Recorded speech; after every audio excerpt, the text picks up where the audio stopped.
Hello, everyone, and welcome to podcast number 140 here at SmashBoxxTV. I'm your host, Terry Miller, the Disc Golf Guy. We've got Johnny V here. What up? Switching controls. And we're glad that you guys could stick with us and join us here tonight. Tuesday night action, number 140.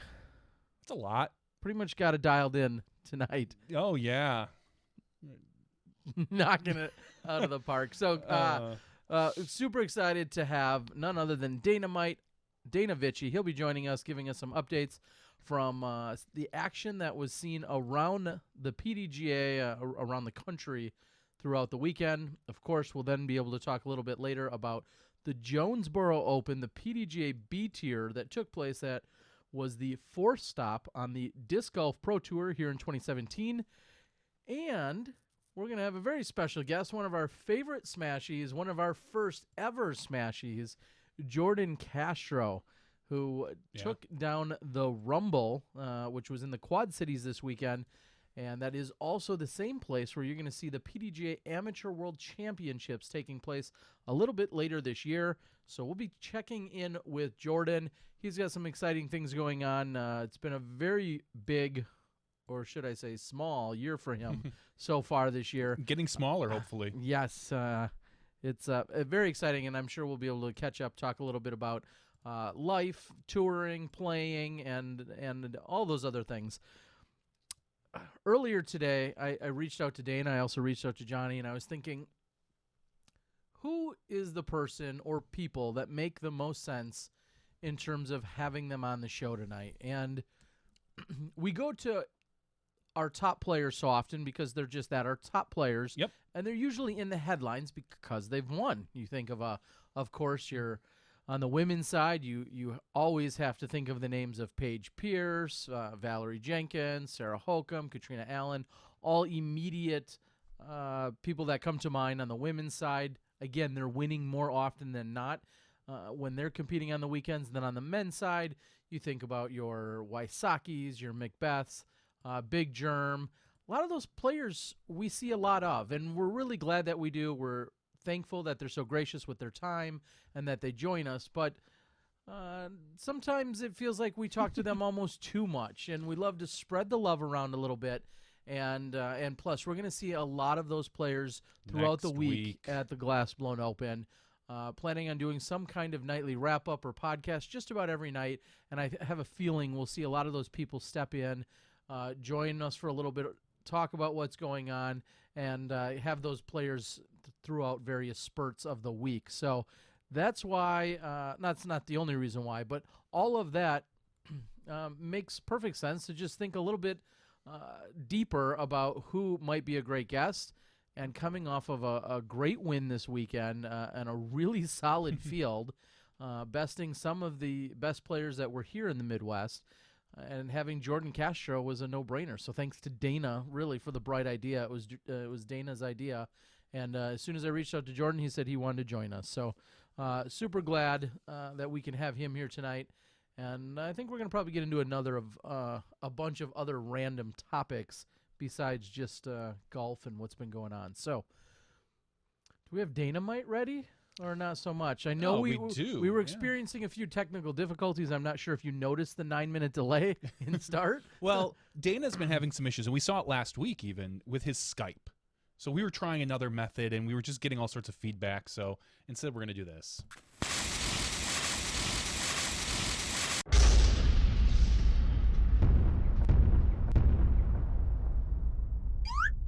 Boom goes the dynamite.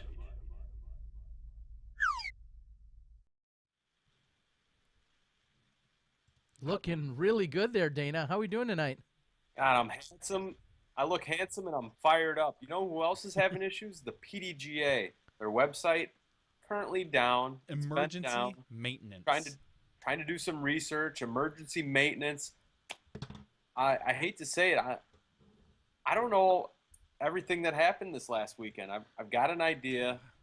I clicked around, over the last few days, but when I go in before the show and hone in what I'm going to talk about, I'm a little bit in the dark here, boys. Well, I'm writing to Marty Gregoire. He's on the board right now. He is, of course, our media manager. So if there's anyone to yell at, it's him, not our IT department. But we'll yell at Media Marty. Oh, sure. I said that you need the goods, and I'll ask him where's the back-end PDGA site that we can access privately. Maybe there'll be a secret one. Maybe not, but if there is, we'll see if we can get you some details back there. But yes, it sounds like the PDGA is, you said emergency maintenance? Is that the term you use, Johnny? That's what the term they're using on the website. Okay. Wow, big. I'm gonna go ahead and blame Media Marty. Perfect. That 100% his fault. Clearly, he doesn't currently have a boss. We don't have an executive director, acting executive director. We're still waiting on Joe to come in. Marty's just running wild and doing whatever he wants with the website, and now nobody can look at results, and it's kind of bogus.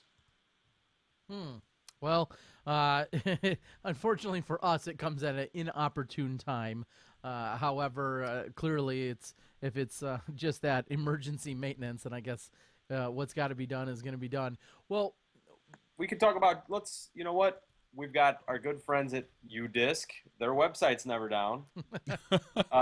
Let's go ahead. Not since that first week. Let's go ahead and hop into Arkansas, the Spartan Mower Jonesboro Open. Terry, I think you might have been down there. Was that? You were. Did your footage make ESPN?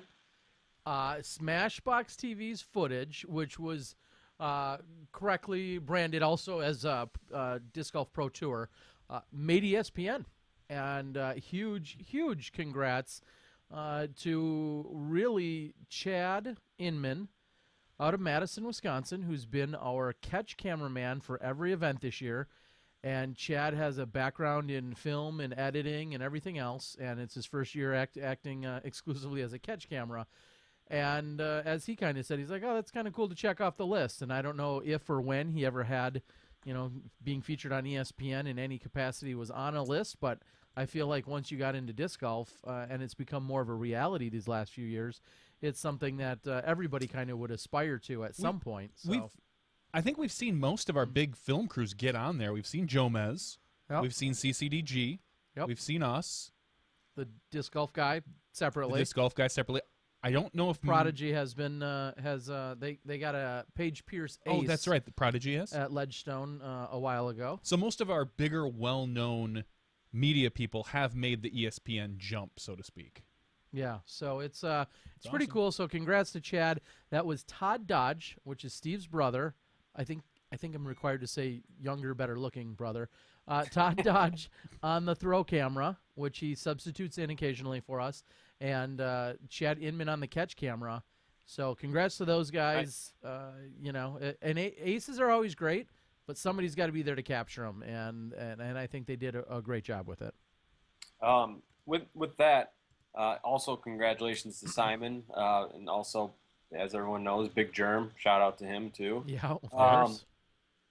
I'm starting to think we're seeing all of these amazing shots, these aces pop up on the top 10 plays and all that.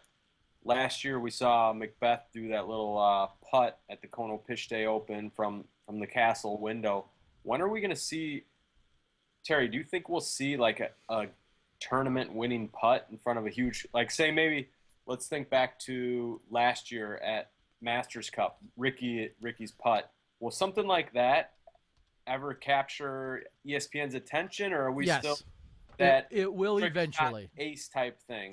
Didn't you and I have a small like a wager, not necessarily a wager, we had a discussion about this, about whether or not, you said it would be within a year, I think, that, and this was, I think, at the beginning of the year, I don't know if you said 1 or 2 years, that we would see a putt on ESPN, and I said not within the next, I think, 3. And yeah, you I would said, still put took money on that. I think you took the under on. I think you took the under on 2 years. I would still put money on that. It's a matter of the right event. Again, rewind to 2014's playoff at Portland, And any number of those putts, and I see enough of a story now by ESPN to say something like, "Oh, this was hit on the third hole of sudden death, and then we move on to the final hole or the fifth hole of sudden death, and here's the last shot," or however they set it up. I now firmly believe, I understand why they haven't done it, because they don't understand the significance, but if we have it has to be the right formula, which is a huge gallery there. 2 events, Worlds, USDGC. And it has to be That's probably one of our biggest possible events. More than likely the World Championships. Unless it's I would say the putt would have to be longer than about 100 feet. And it would have to be for the actual win. Yeah. At one of probably those, maybe 2 or 3 other really huge events. But other than that, a putt's not making it. The reason why a putt hasn't yet, and not only because of the distance, although we see Ricky and Paul, frequently throw them in from wherever, it's we need the gallery reaction. Just think about hole 18 at so many of the golf events where this massive gallery that is in some form of bleachers or stands, and then they can erupt, and then that's being seen by 1 or 2 or 10 different camera angles. If we have a large enough gallery and a large enough putt for a large enough situation like the win, I am not ruling it out by any means. I think you'll see it happen. It just unfortunately or not, all of those things have to align. You're not going to see, obviously you're not going to see a 50-footer go in, fair or not, at Jonesboro for a 4-stroke, win. You're not going to see that. But I think someone brought this up on the board, and I was going to say it as well. Does ESPN even? Does the caliber of event even matter? Like, if there's a huge if there's a big crowd and it's a big putt, does it matter if it's the Jonesboro Open or the U.S. Open? To ESPN? I'll go ahead and almost agree with that. Again, I think the gallery and the putt itself matter even more so than the actual event. Right. The actual event would be, because if they can tie it to saying the World Championships was won with this putt, or the U.S. Championships, not Jonesboro Open. Yeah. Not the Memorial. Even though it's one of our biggest events, it just doesn't have that same kick, that same ring, as big as we feel these events are. Even the Vibram Open, like, they don't have that same caliber of quality name. Now, maybe a World Tour event just based on the name, but even that I kind of doubt. Yeah, and you guys are saying on the board, yeah, it doesn't. The caliber may not matter, and then we could talk for days about whether or not they truly care at ESPN. Some of them probably do care, and some of them probably don't. Just think about, we're so ingrained and we're so passionate about the sport we all know and love, and of course we get mad when they say Frisbee or in other ways degrade it. But also, let's be honest with ourselves. If you were sitting in that desk and you saw some of the random things that come across that desk, maybe even for the highlight reels, like, who didn't first make fun of sport stacking or cup stacking, speed stacking when you first saw it? Damn near everybody does. Exactly. That's where they, in a time fashion, have to set up cups in a 171 or a 24. Anyway, but there's speed stacking of kids stacking up cups in a timed fashion. Everybody that saw that the first time was like, psh, what a joke. If that came across ESPN, they'd probably say the same thing, and it's just something that we're not into. So I don't think we need to continue to get all worked up every time the ESPN guys don't buy into it, because they see a lot of probably what we would also consider silly stuff. Sure. Unfortunately, they're seeing one thing that they think we're silly. Here's the problem here's the thing I look at. How many bowling highlights have you seen on ESPN? How many 300 games are thrown every year in probably the professionals? Probably a handful, right? Sure. I guarantee you someone's hitting a strike at the end to win something, and yet that bowling is 100 times bigger sport than we are, with the public and professionals.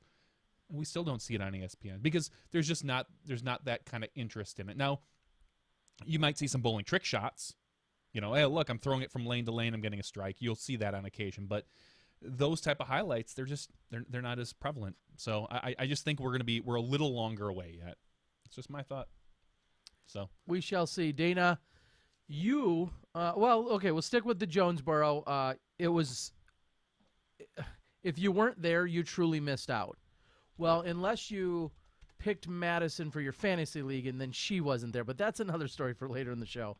But if you weren't in Jonesboro, you truly did miss out. You missed out on a really good course. And to me, I look at the course and I think this is a really solid track. It's a really great course. I don't want to be playing it because my skill level is not there to enjoy the course the way our top professionals did what they did on it. But it was a really solid course with great left to right, right to left, lots of different change, a little bit of trouble in every kind. Shortest holes are, 270. Longest holes are 900 with elevation, very fair. And it was just an all-around awesome course. So, and it played very well and it played very smoothly, large in part because of the lack of attendance this year, but it also played through very smoothly. It was nearly 10,000 feet, and we had a broadcast that went less than 3 hours. When you have a podcast that goes longer than a live round, that means things are moving along quickly. To be fair, a lot of ours do. Okay, so it was awesome, and it's too bad that so many people, for a lot of different reasons, weren't in attendance. But I don't think they'll make the mistake next year. Per player, here's some stats, Dana. Per player, over $300 per player was added to the purse when you break it down. With over $10,000 added cash to the purse, if you showed up there and you got in the cash, you were disc golf rich. You were getting paid with over $300 per person on average being added into the purse. We're probably not going to have that type of lopsided sponsorship anywhere else this year. Now, Ledgestone, maybe. Maybe Ledgestone. And now the flip side of that is, well, it was 4 days, and it was a B tier. And that, I think, scared a lot of people off. I had a really lengthy conversation with Will Schusterich one of the mornings at the hotel, and he's like, we're, an hour and a half or whatever from Memphis, and there's zero Memphis representation here in the pro field. And he said, being a 4-day event spanning that many days and then just being a B tier, clearly with, NT, Pro Tour, Super Tour, whatever payouts, but that combination just didn't translate into a lot of participation. They had a C tier in Memphis, I believe, on Saturday that had like 70 or 80 people at it.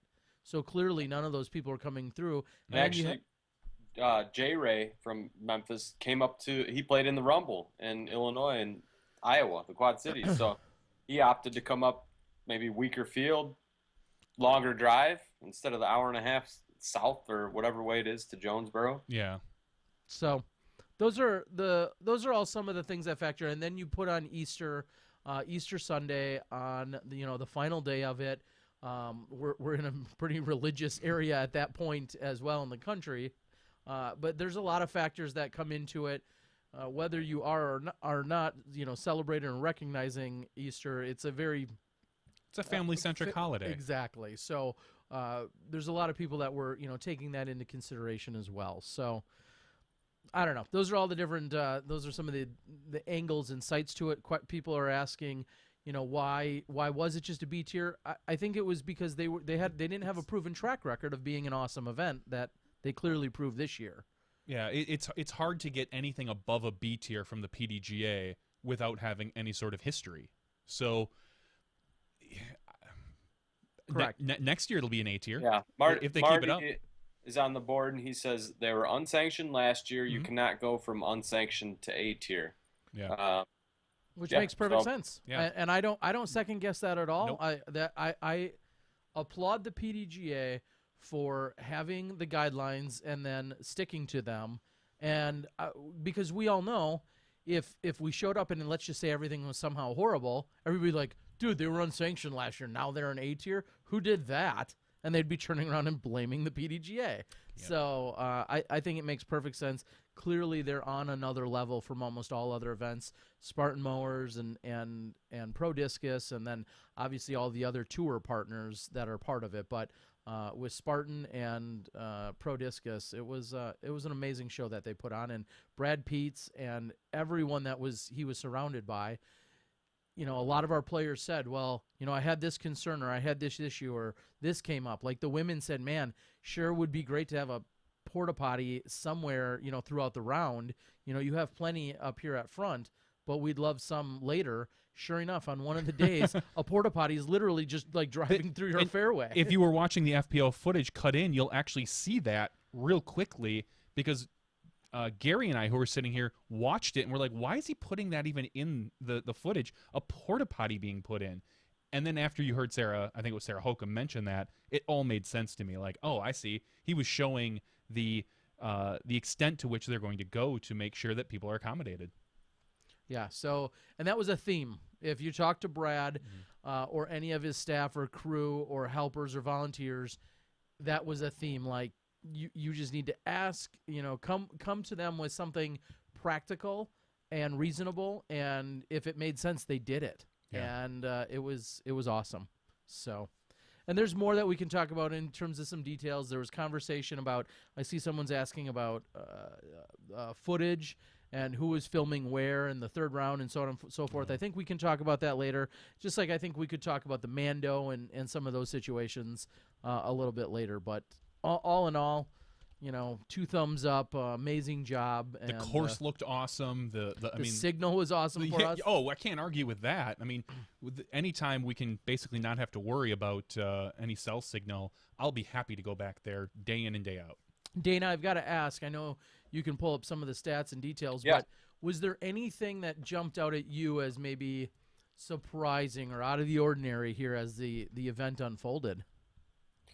I mean, definitely jumping to the women's side, nothing really jumped out as crazy there. It was really a battle between Paige and Sarah all weekend. Jessica Weiss was hanging around, but not really ever in contention. And Sarah actually had the lead going into the final round, and it looked like she was going to hand Paige another second place or another non-first place finish. But Paige ended up buckling, turning it on during the back 9, and got herself a win by a couple throws.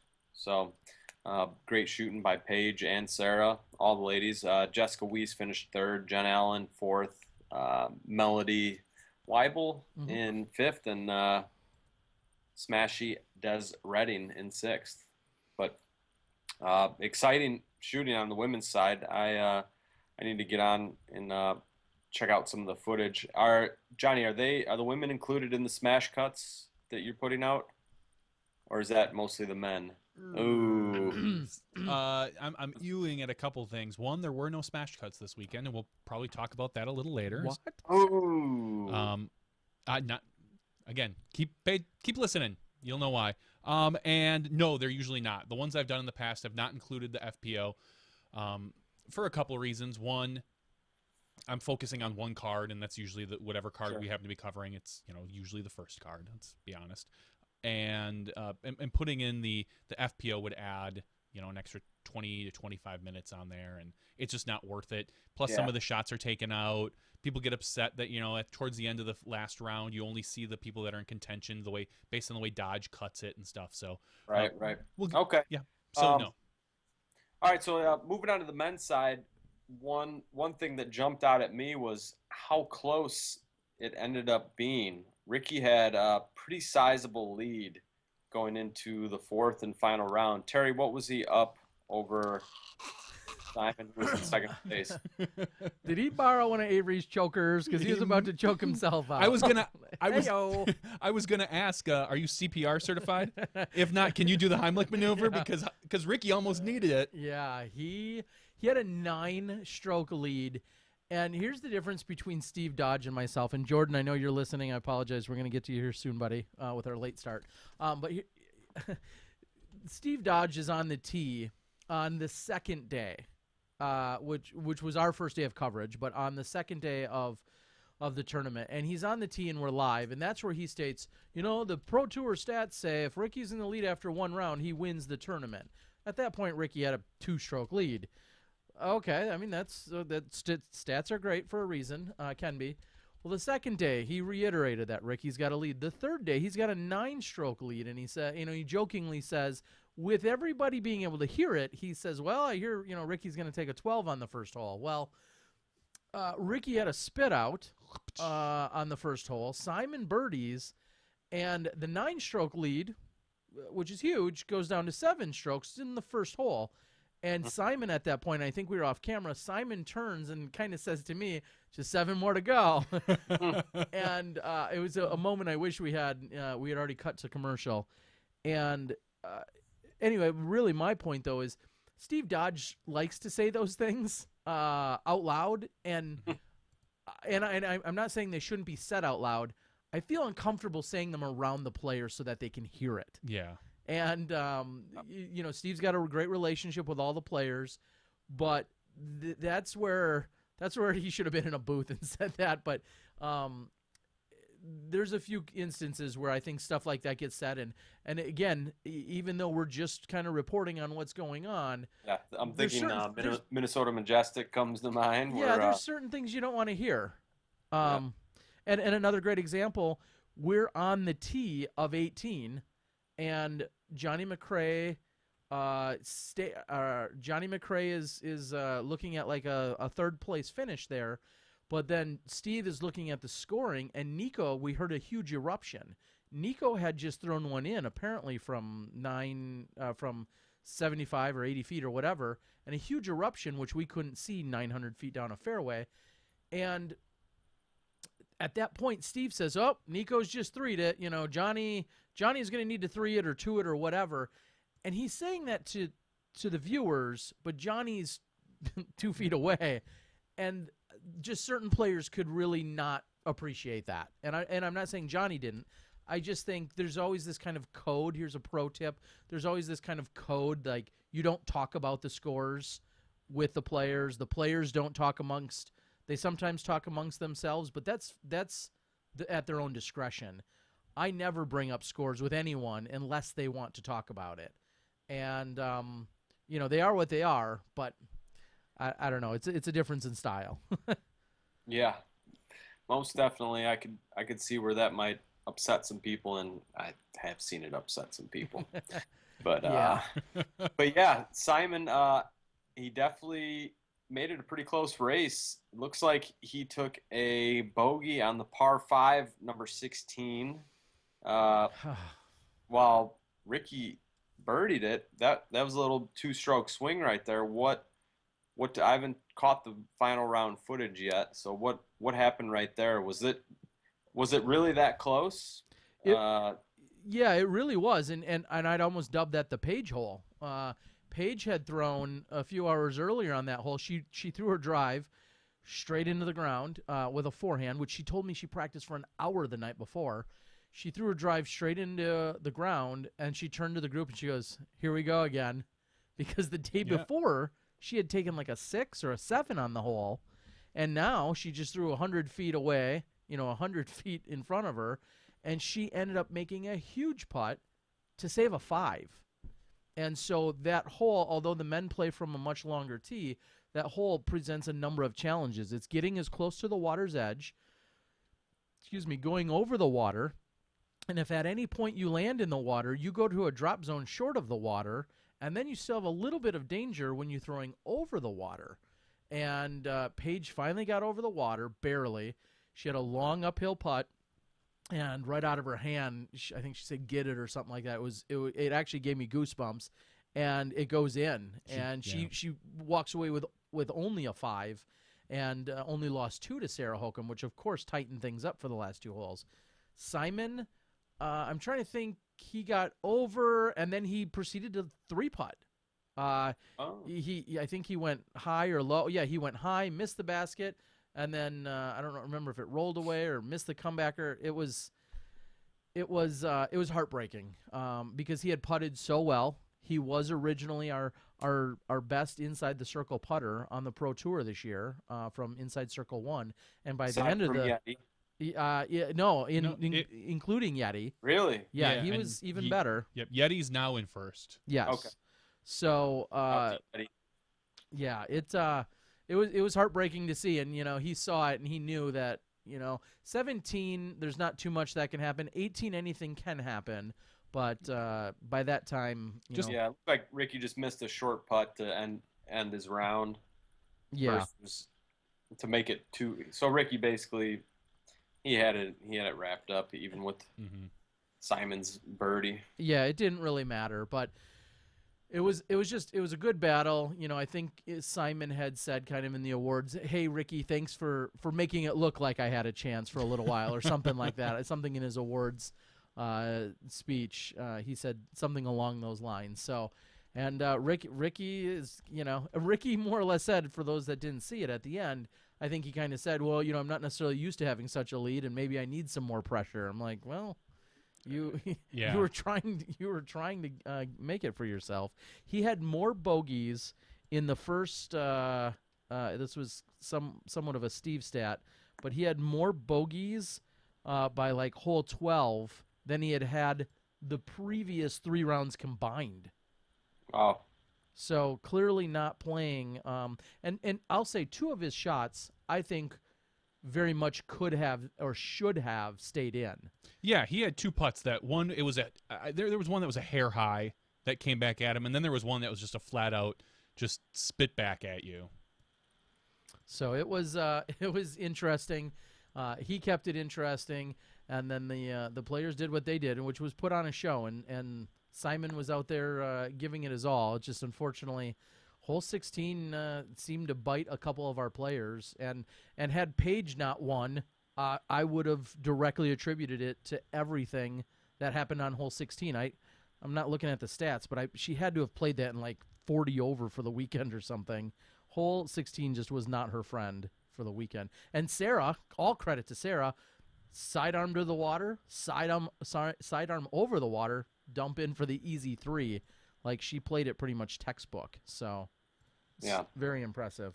I know you guys are wanting to get Jordan on quickly here, but I just want to. I'm pretty impressed with Simon. His bounce back from the injury. Yeah. Kind of came back a little bit shaky, which is understandable in Vegas. His first round, he got voted into the live coverage. Didn't have the greatest finish there, but then from there, he's really been playing some great golf. A couple wins in there. He's in second, and he got second at the Jonesboro Open.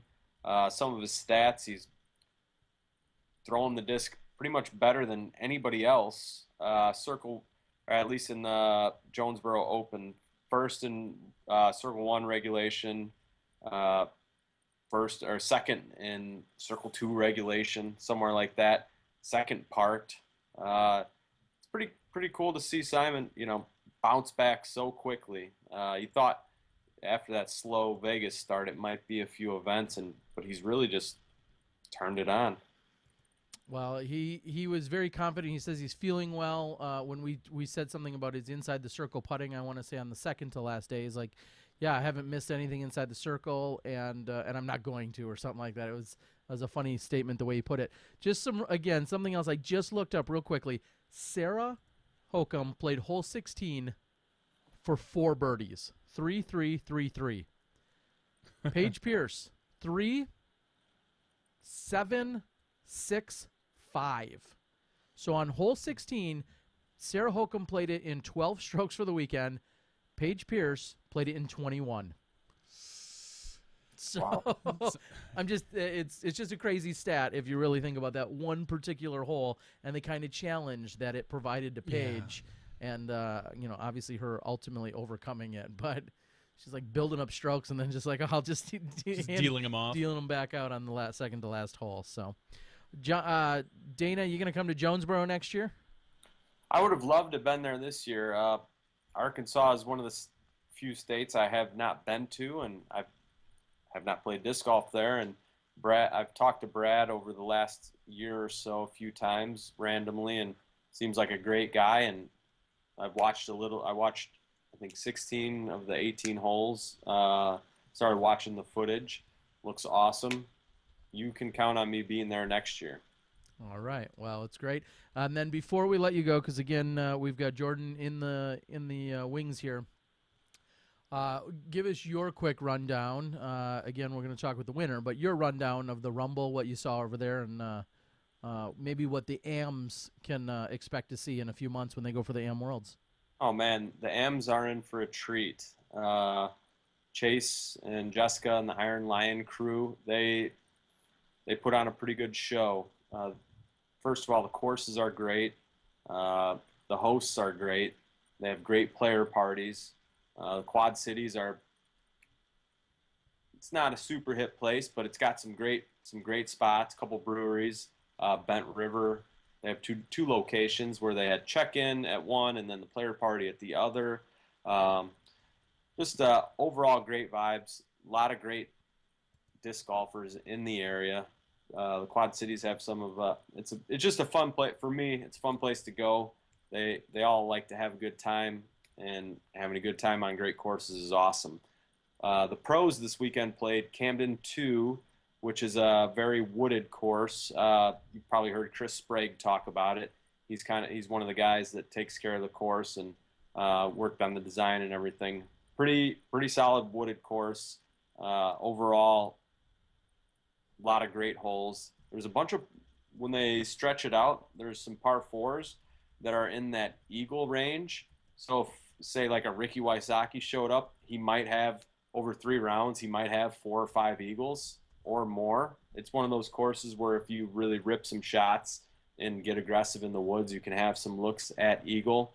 And I see someone like a Ricky that has that nice hyzer flip in the woods game, and then the long putt doing some work. But really fun course, ups and downs. Played pretty tough. I think Jordan went 54-54.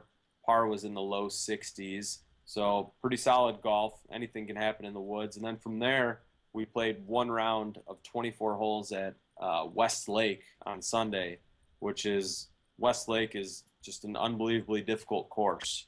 And the wind was up.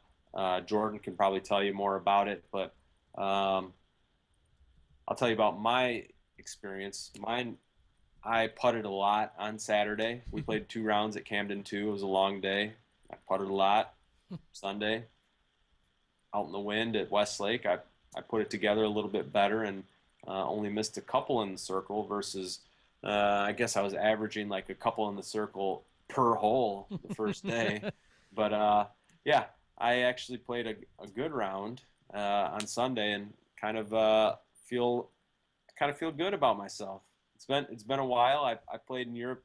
I missed you guys last week, but I played in Terry's event and played some of the worst golf I've played in a really long time. But kind of turned it around this weekend, aside from Saturday. So yeah, it was a fun event, and Jordan's, I'm sure, going to fill you all in. But going into the final round, it was a 4-way tie for first. A lot of great young talent. Many of the top players were down in Jonesboro, so it kind of opened the door for someone else to get themselves an A-tier victory, and Jordan took advantage of the circumstances and played some really solid golf. And whooped you. Yeah. It's all right to admit. It's all right to admit. Sorry. Jordan. Yeah, he did. Yeah, if we were if we had the Matrix or the Disc Golf Pro Tour stats, my putting on Saturday round 1 would have been laughable. I think I missed 8 in the circle. I was literally, real quick, laying up 25 footers if it was a fast screen, like Wow. a relatively fast screen, like just turning the putter upside down, sliding it to the basket. That's where my confidence was. So, but again, turned it around on Sunday and actually had a little bit of mojo going. It felt really good. Gotta love a solid finish, just like Nico finished out strong. Yeah, yep. He had a really strong finish, but Yeah, he did.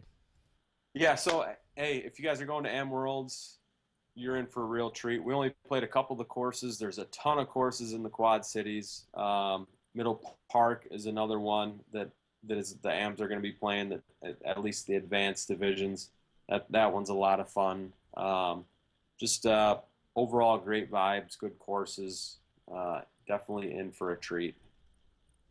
Okay, awesome. Well, we'll get more out of Jordan and talk to him a little bit about the courses and the scene and everything that he experienced. And we're going to have him on in just a few minutes. So, Dana, I think you've been relieved of your duties for now. Maybe next time we can see if we can get your audio and everything else all up to speed. So, We'll get it do we have any? Is it a computer issue on his side? Yes. Oh. All right. So- Well, then, Dana, it's all your fault, huh? Well, I mean, Yeah, I mean, I've got this hand-me-down computer from my wife, so I'm doing the best with what I've got. So it's all right. I think like I said, if I'll get that other way working, we'll make it happen, and we'll have everything going by next week. I think so. I could do okay, and some fun testing. just unfortunately, to end on a somber note, I just want to a former local disc golfer, Rocky Pebbles, got word recently that he passed away. So he was in the Discontinuum Club area. So rest in peace to Rocky. And I believe there's going to be a memorial event sometime later this year for him. So unfortunately, end on a somber note. But you guys have a nice night. Jordan, congratulations on the win. A+. We'll see you guys next time. Thank you. Thanks, See ya. Dana. And of course, we'll go ahead and thank, if you've been watching along, the credit was on there, but we'd like to thank AJ Risley for the official For the pick. borrowing of the Dynamite pick. AJ so famously also put together Dana's intro. So Did. once a show, we got to give our shout out to the disc golf boy. Not once a AJ show. Risley. I love to, because I miss him. Oh, I I miss him too, dearly. but- And AJ, unfortunately, breaking a cash streak. I saw him talking about it today on Facebook by missing the cash. But again, such an incredibly competitive field. If anyone's going to miss cash, that's the place to do it, because as Schustrick was saying, there's all these 1,000-rated guys there, and he even said it before the weekend started. He's like, there's going to be 1,000-rated players here that won't cash. And well, that's how incredibly competitive it was at the event. So he ain't got time for competitors because he's too busy taking them down at the Rumble. Let's welcome Jordan Castro to the show. Jordan, how we doing tonight, buddy? We're doing well. How are you guys doing? Doing well, very well. So first and foremost, of course, congrats. Appreciate it. A-tier victory anywhere is always a great thing. That means there's X amount of added cash, plus that always is going to bring a certain caliber of players. And if you were really good and not in Jonesboro, you were probably at the Rumble from what we saw. Talk about some of Yep. your competition there. Who are some of the other names that we might recognize? Alex Geisinger was there, Zach Johnson, a good friend Colin Bailey. Yep. There was tons of people. Jake Lauber, Iowa, Illinois guys. They're always tough to compete against. So it was a good battle. It was fun for sure. Well, yeah, the Midwest, of course, we have a lot of golf and a lot of golfers, and not necessarily always the highest ratings that go hand in hand with them. But to come and perform well at an event. Now, was there or was there not 87 open players? Is that what I saw? I think there was 78. 78. Okay. Yeah. Yeah. Wow. And that's a huge field. 78 open competitors. Again, maybe not as high of per average in terms of rating as we saw in Jonesboro, but 78. That's a lot of people. Talk a little bit about your rounds. Summarize. After each round, how you were feeling. The first round we started at Camden 2. This is the fourth year I've been at the Rumble, so it's always a great time to come back there. And the first round, I just said play some par golf, which I know the par is like 62 or something out there. So there's a lot of trees, a lot of elevation. So I was like, all right, keep it nice and smooth. Just focus on the release and everything would be good. First round, just kind of everything was just falling into place. Like the drives are spot on, putts were there. A lot of the longer par fours. I pretty much touched my putters the first round 3 times, and that was just a layup from 60 feet. Because like I'm just nailing these lines. I couldn't believe it. The guys on my card couldn't believe how well I was throwing some holes. I had a drop in eagle on this hole. It was like I think it was like 550 straight, then down like a huge hyzer down to the hill, and I was like I had no idea where it went, and like dude parked. I was like what? How? I was like okay, cool. It was cool. It was awesome. Nice. Yeah, just laying up everything, so it felt good for sure. So that was your first round. Now, Yep. now was it 2 rounds, 1 round, and then 1 round? Was that the format for the 3 days? Yeah, 2 rounds on Saturday, then 1 round on Sunday. Okay. Okay. Oh yeah, play did not start on Friday. No, it didn't start on Friday. In Okay. the previous years, it's been 1 round each day, Friday, Saturday, Sunday. So the new format was it was interesting because I wasn't expecting it at first or whatever, but getting 2 rounds out of the way right away, it was like, oh, that was a long day. So Very much so. Now, Dana kind of alluded to it. Do you know where some of the players or what they're going to see for the AM Worlds? And I know that wasn't at all your mentality while you were there, but was there any conversation about AM Worlds and various courses? yeah, a little. Some of the people actually brought it up. They're like, "Oh, these AMs have a challenge," and especially me playing there 4 years in a row, it's always a challenge going there because first year I went, struggled. Second year, better, better, and better. So the fourth year after doing it, it's just like, all right, I actually got it down finally. 4 years. So very nice. Now, as Dana just alluded to, after 2 rounds, there was a 4-way tie for first. So it was the 4 of you. Who was all on that lead card? it was Alex Geisinger, Colin Bailey, Brian Earhart, and myself. Okay. So awesome guys. I know them really well. So playing with them was on the top card was a treat for sure. And it was the first time playing tied for first place since AM Worlds in 2014. So I had that one memory. I was like, okay, I want to kind of get some revenge doing that. So, and for those who don't remember, that was very early on in our SmashBoxx career as well for live broadcasting. We were at the 2014 AM Worlds, and going into the final 9, there were 4 guys after 5 or 6 total rounds, or 7 rounds at that point. There were 4 guys tied with the exact same score, you being one of them. Which again, I'm not. After 7 rounds, I don't know if I'm going to ever expect to see that again. 4 people at this, going into the final 9. And then you ultimately did you win by 4? Won by 4. Yep. So what was the difference that round? Because I'll say it for you. You must have put the stomp down a little bit. How did you come out on top by 4? A little bit of everything. I feel like I was just playing really well. The discs were just flying well. It was super windy, and like being from Minnesota, it's always windy here any given weekend. So it's just one of those things. And just like everybody had them bad breaks. So I mean, it was hard to see it. And I just kind of played a little bit safe, and so like the first couple holes, 4 OBs on the card, and I didn't have any of them. So I was just like, okay, I'm up by 1, up by 2. So it's like, okay, just keep pushing. Then just the disc just was working. It was cool because like I didn't feel confident at Westlake because I didn't really practice that well there just because of the wind. So now Westlake is a separate. It's a beast of its own. It's a county park kind of out in the middle of nowhere. We'll say it's off the beaten path a little bit, and it requires a lot of different shots. And then there's a ton of water. Yeah. And then a considerable amount of length on a number of those holes. Explain the course to everyone. Yeah, it's like almost every hole you're throwing uphill, downhill, side of the hill, over water, there's a couple woods holes, some par 5s. It's legitly like a great course. So it's not one of my favorites just because of the water. I think in practice, on my card of 5 people, we lost like 7 discs. Wow. Just like it would get towards the basket and skip out of bounds or just barely hit the cage and roll out because there's some greens there just so close to the bat or to the water. So it's just like, you want to lay it up or do you want to go for it? So it's definitely mental to see there. So as you're battling it out with these guys, you got 2 other guys from Minnesota in Colin and Alex, and then Brian from down in Illinois, super great player as well, of course.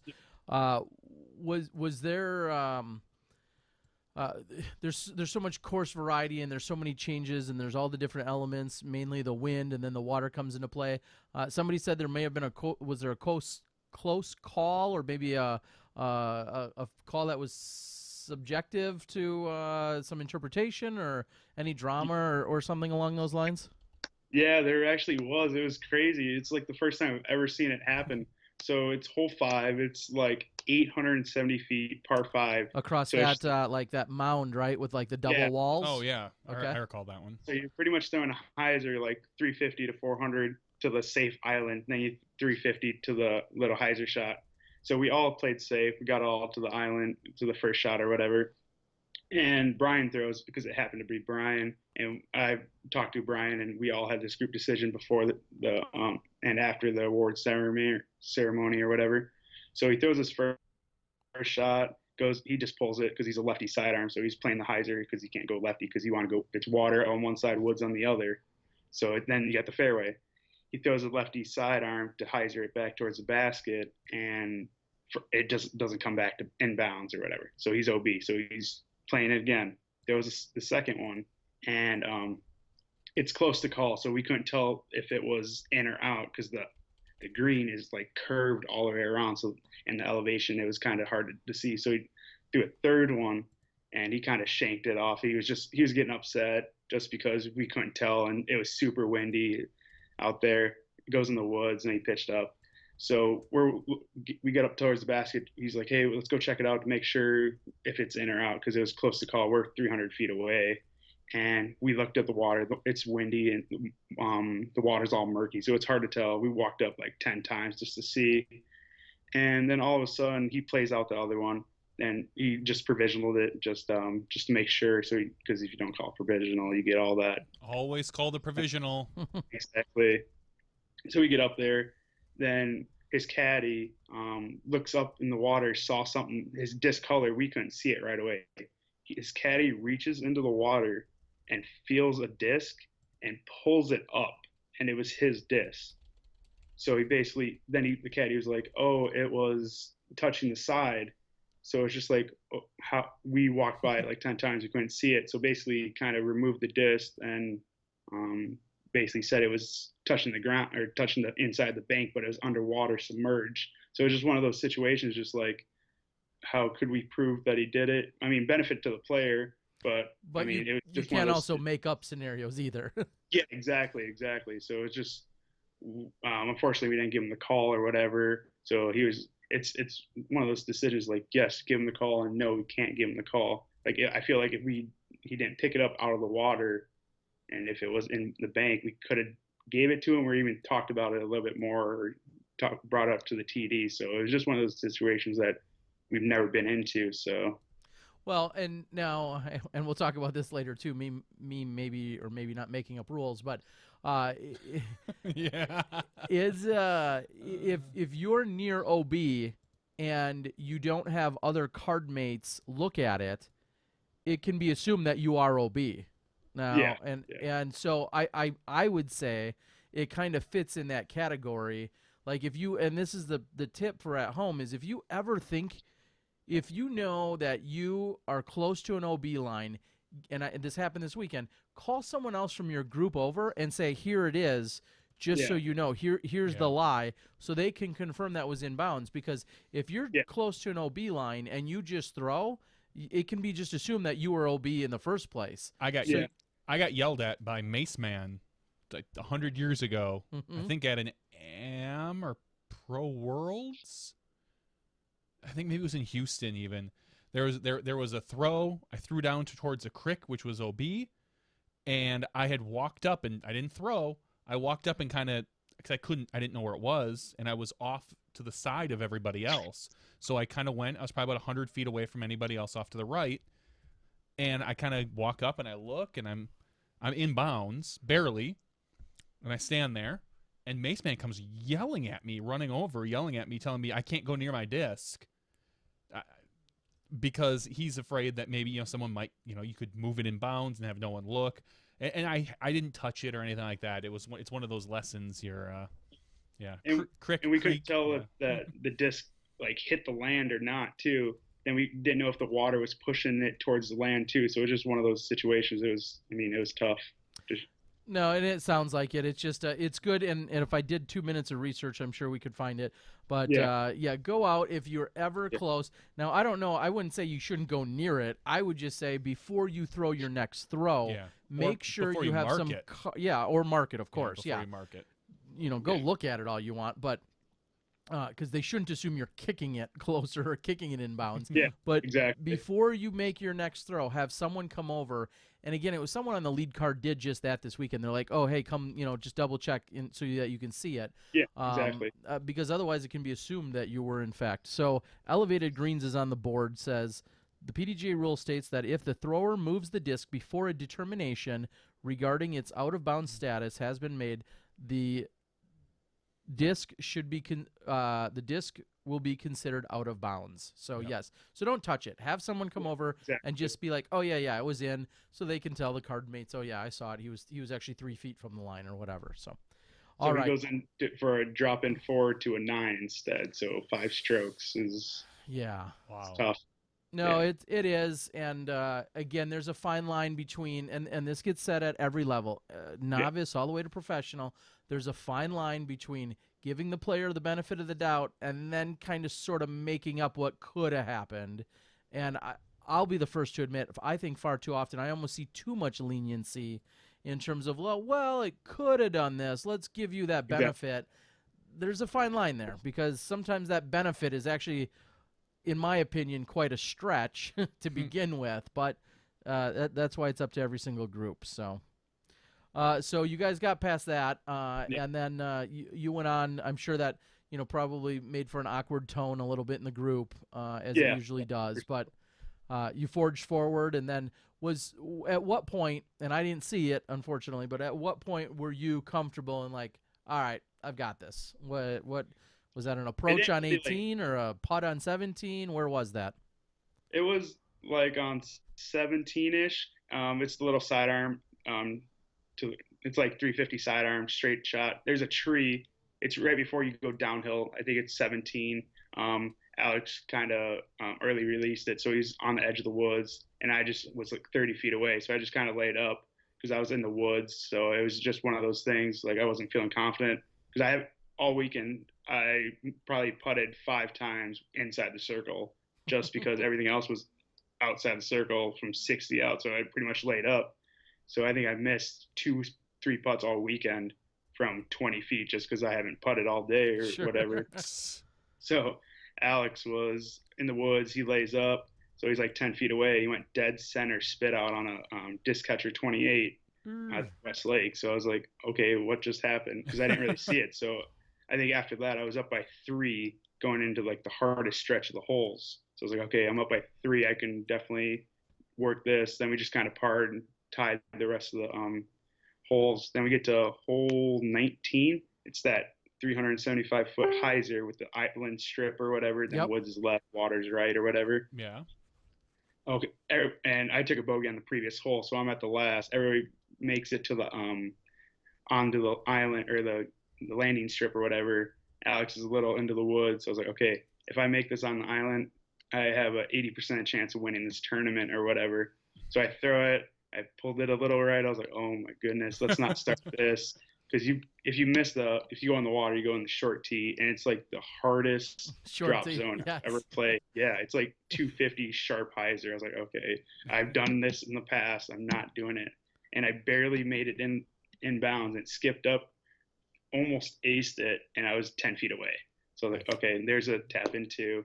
So I was like, I'm waiting for Alex to see what he does because he's down by 2 or 3, so he has to pretty much make it to push because we have 3 holes left. Mm-hmm. And he airballed it right into the water. It was tough to see just because Alex has been one of the guys that pretty much I moved up to the Twin Cities area, so Alex has been teaching me, helping me out in the past. To see that happen, it's just like so tough. So I made my putt. So there's 5 strokes or whatever. So we just kind of pushed the rest of their way and ended up winning by 4. So very cool. Yeah, for sure. Awesome. Well, that's officially a notch on your belt, which is a segue to Yeah. new notches on your belt. And Yep. you've been clearly very public about this. Normally, we don't get on the show and talk about people's health or their weight, especially my own. Yeah. But- Neither of us are one to talk. yeah, but everybody, us inclusive, it's awesome to see the progress that you've made, the hard work that you've put in. Yeah, sure. Talk about this transformation that you're in the midst of. Yeah, it pretty much started like 2 years ago. Just like I kind of noticed the pictures that like you go to a tournament, you'll see the photos and stuff, and people post them. You're like, oh, okay, cool, that's a cool photo. Then just kind of notice the photos, just like, wow, I could definitely do some stuff here. Just work on it. My eating habits weren't bad, but they weren't great. So a huge thing was drinking water. So I haven't drank soda pop in 6 years. So that cut off a lot of sugar. Then this year, it's like, okay, I want to start something new. So I just kind of paid attention to the just like what I eat and what I can take out of it. And a huge thing was it from my dad passing away too. So that was a huge step of it. Just like he had some struggles with his health, and I was like, okay, what could I do this off season that could help it, help me as a better person and player. So I since moving up to the Twin Cities or whatever, moved into a new apartment complex, and it has a fitness center downstairs. Oh, So that's every day I awesome. go to the fitness center, run 2 miles, exercise, lift weights, and just eating healthier. So right now, I started in November. I started working out, and I joined a health challenge with Chris Baker. It's called the Dr. Disc Golf Health Challenge. There's 18 disc golfers in it. Eric Oakley's in it, Jay Ray, quite of the local names out there. So that started Thanksgiving. It's going to GBO. So right now I'm doing work with it. So I'm in the lead right now with a week to go. So I'm stoked about that. And 5 months, I'm at 80 pounds lost. So Wow. I'm That's impressive and Yeah. amazing. Yeah, honestly. It's very much so. very happy for that. What would you say? I know sometimes you always say like, "Oh, what's the secret?" And I'm like, he's gonna say, "Work out and eat better." Damn it, Yeah. like that's what it is. But is there anything when I see a lot of your pictures? Do you feel like it's been more aerobic stuff, or have you been lifting weights? Like, what are some of the specifics and things that I should be doing here? more of it for me. It's more of a diet and cardio. Okay. Because me being a bigger person, I'm not a fan of running.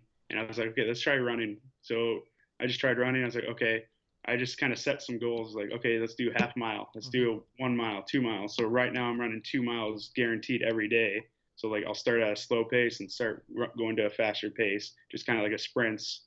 Then a diet too. Like my diet's changed enormous. So it's really awesome to do. Yeah. So let's elaborate a little bit more on your diet. What have you changed exactly? Like, are you eating something else specifically? I mean, I guess we won't go into what you were eating, but what are you eating now that you feel has really helped you out? It's more of like veggies and protein too wise. Growing up, I had a lot of fast food. I was a bigger kid all my life. So, I mean, I cut off all my fast food. So no sugars, just pretty much no bread, no, really not that much carbs too. So, I mean, I took a lot of classes in high school and college when I did it. So, bringing it back is kind of awesome to do. So just kind of like portion control too. Just like we have smaller plates. So I use those and just kind of focus on what I could do, like get my daily servings in, vegetables, fruits and stuff. So, and a lot of water too. That kind of helps with the washing out the system. Yeah, Terry. Terry hates water. He thinks we've had this discussion before. He thinks if you're going to be drinking something, I want to drink something that tastes good. I personally love water, but Yeah. but Terry's not of that nature. And so he and not saying that everything you drink is bad. I'm just No. saying that you don't drink enough water. I've gone through spurts, of course. I've had my bouts with soda throughout the years, specifically Mountain Dew. That is pretty much behind me. But just in general, yeah, I've always hated water. And lately, when I was doing better with it, which I'll get back on, just mixing it with some lemon juice, putting lemons in it. Like to me, that actually makes it way better. Yeah. So that'll be my little secret, or not even secret, my trick to making a little bit a little more regular. So, well, no, it's awesome. I mean, Sure. again with the Facebook and social media and everything else that we have, some people really use that as empowering and also like to hold themselves accountable. And when you're putting yourself out there, and then obviously you're playing now lead card and everything. Yeah. I mean, people are noticing what's going on, and and I think about it every single weekend. I'm in front of a camera sometimes for a few hours on any given weekend, and certainly things like that cross my mind as well. So the little bit of incentives to keep things going, to hopefully keep it on track, and it's very awesome to see. So very much applaud you For sure. in your And efforts. some of like my best friends see my posts on Facebook that have no idea what disc golf is, and they'll see a picture, like the recent picture I got. My phone's still blowing up, and it's Tuesday since I posted the picture. Yeah. And just like, some of my good friends are texting and calling me like, "Dude, you look so good.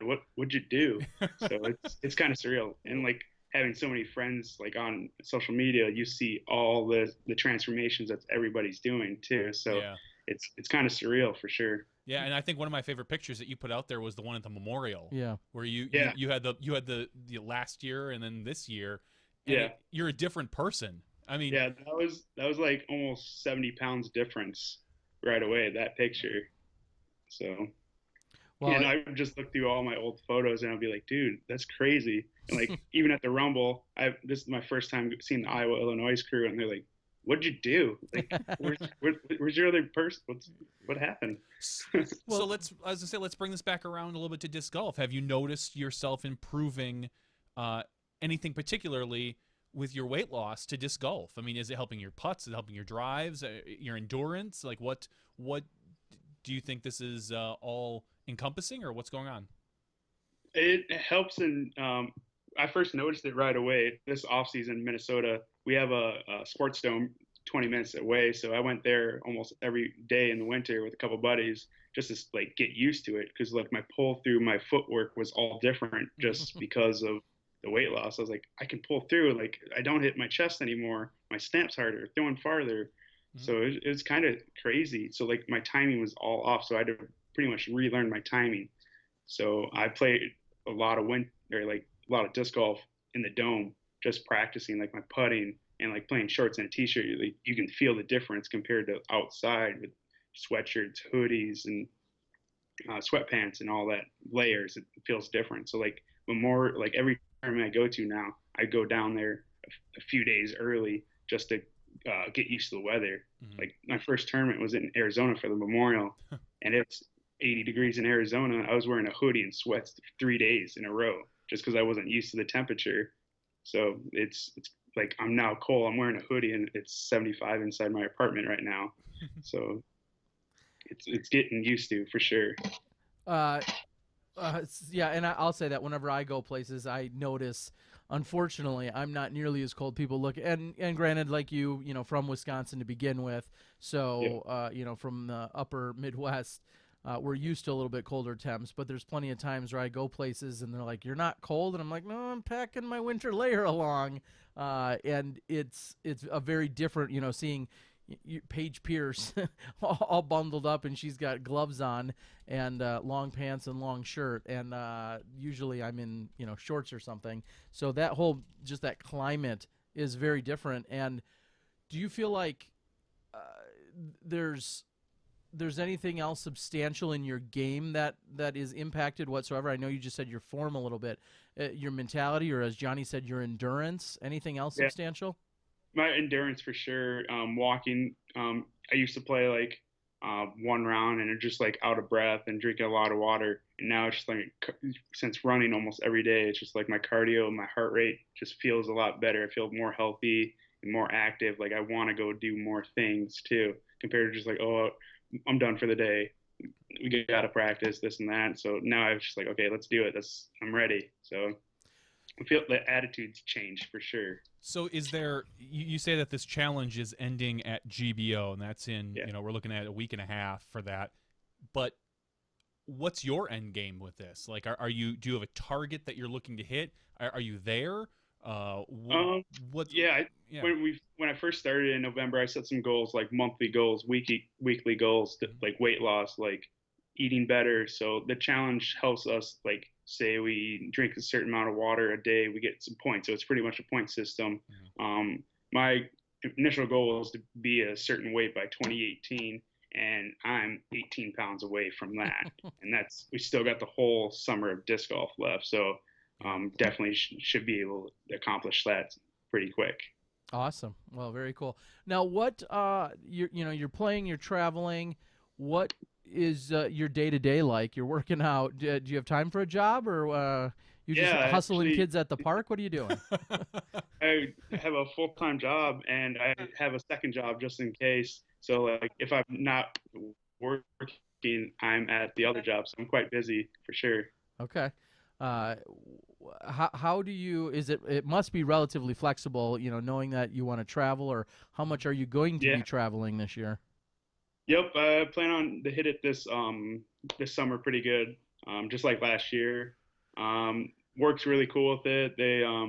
I put in my whole tour for this whole summer, pretty much this whole year too, and it's already approved. So it's really cool of them to approve that, or just because you have to sign up by a certain time before it fills. So I pretty much told them, I was like, hey, can we work something out?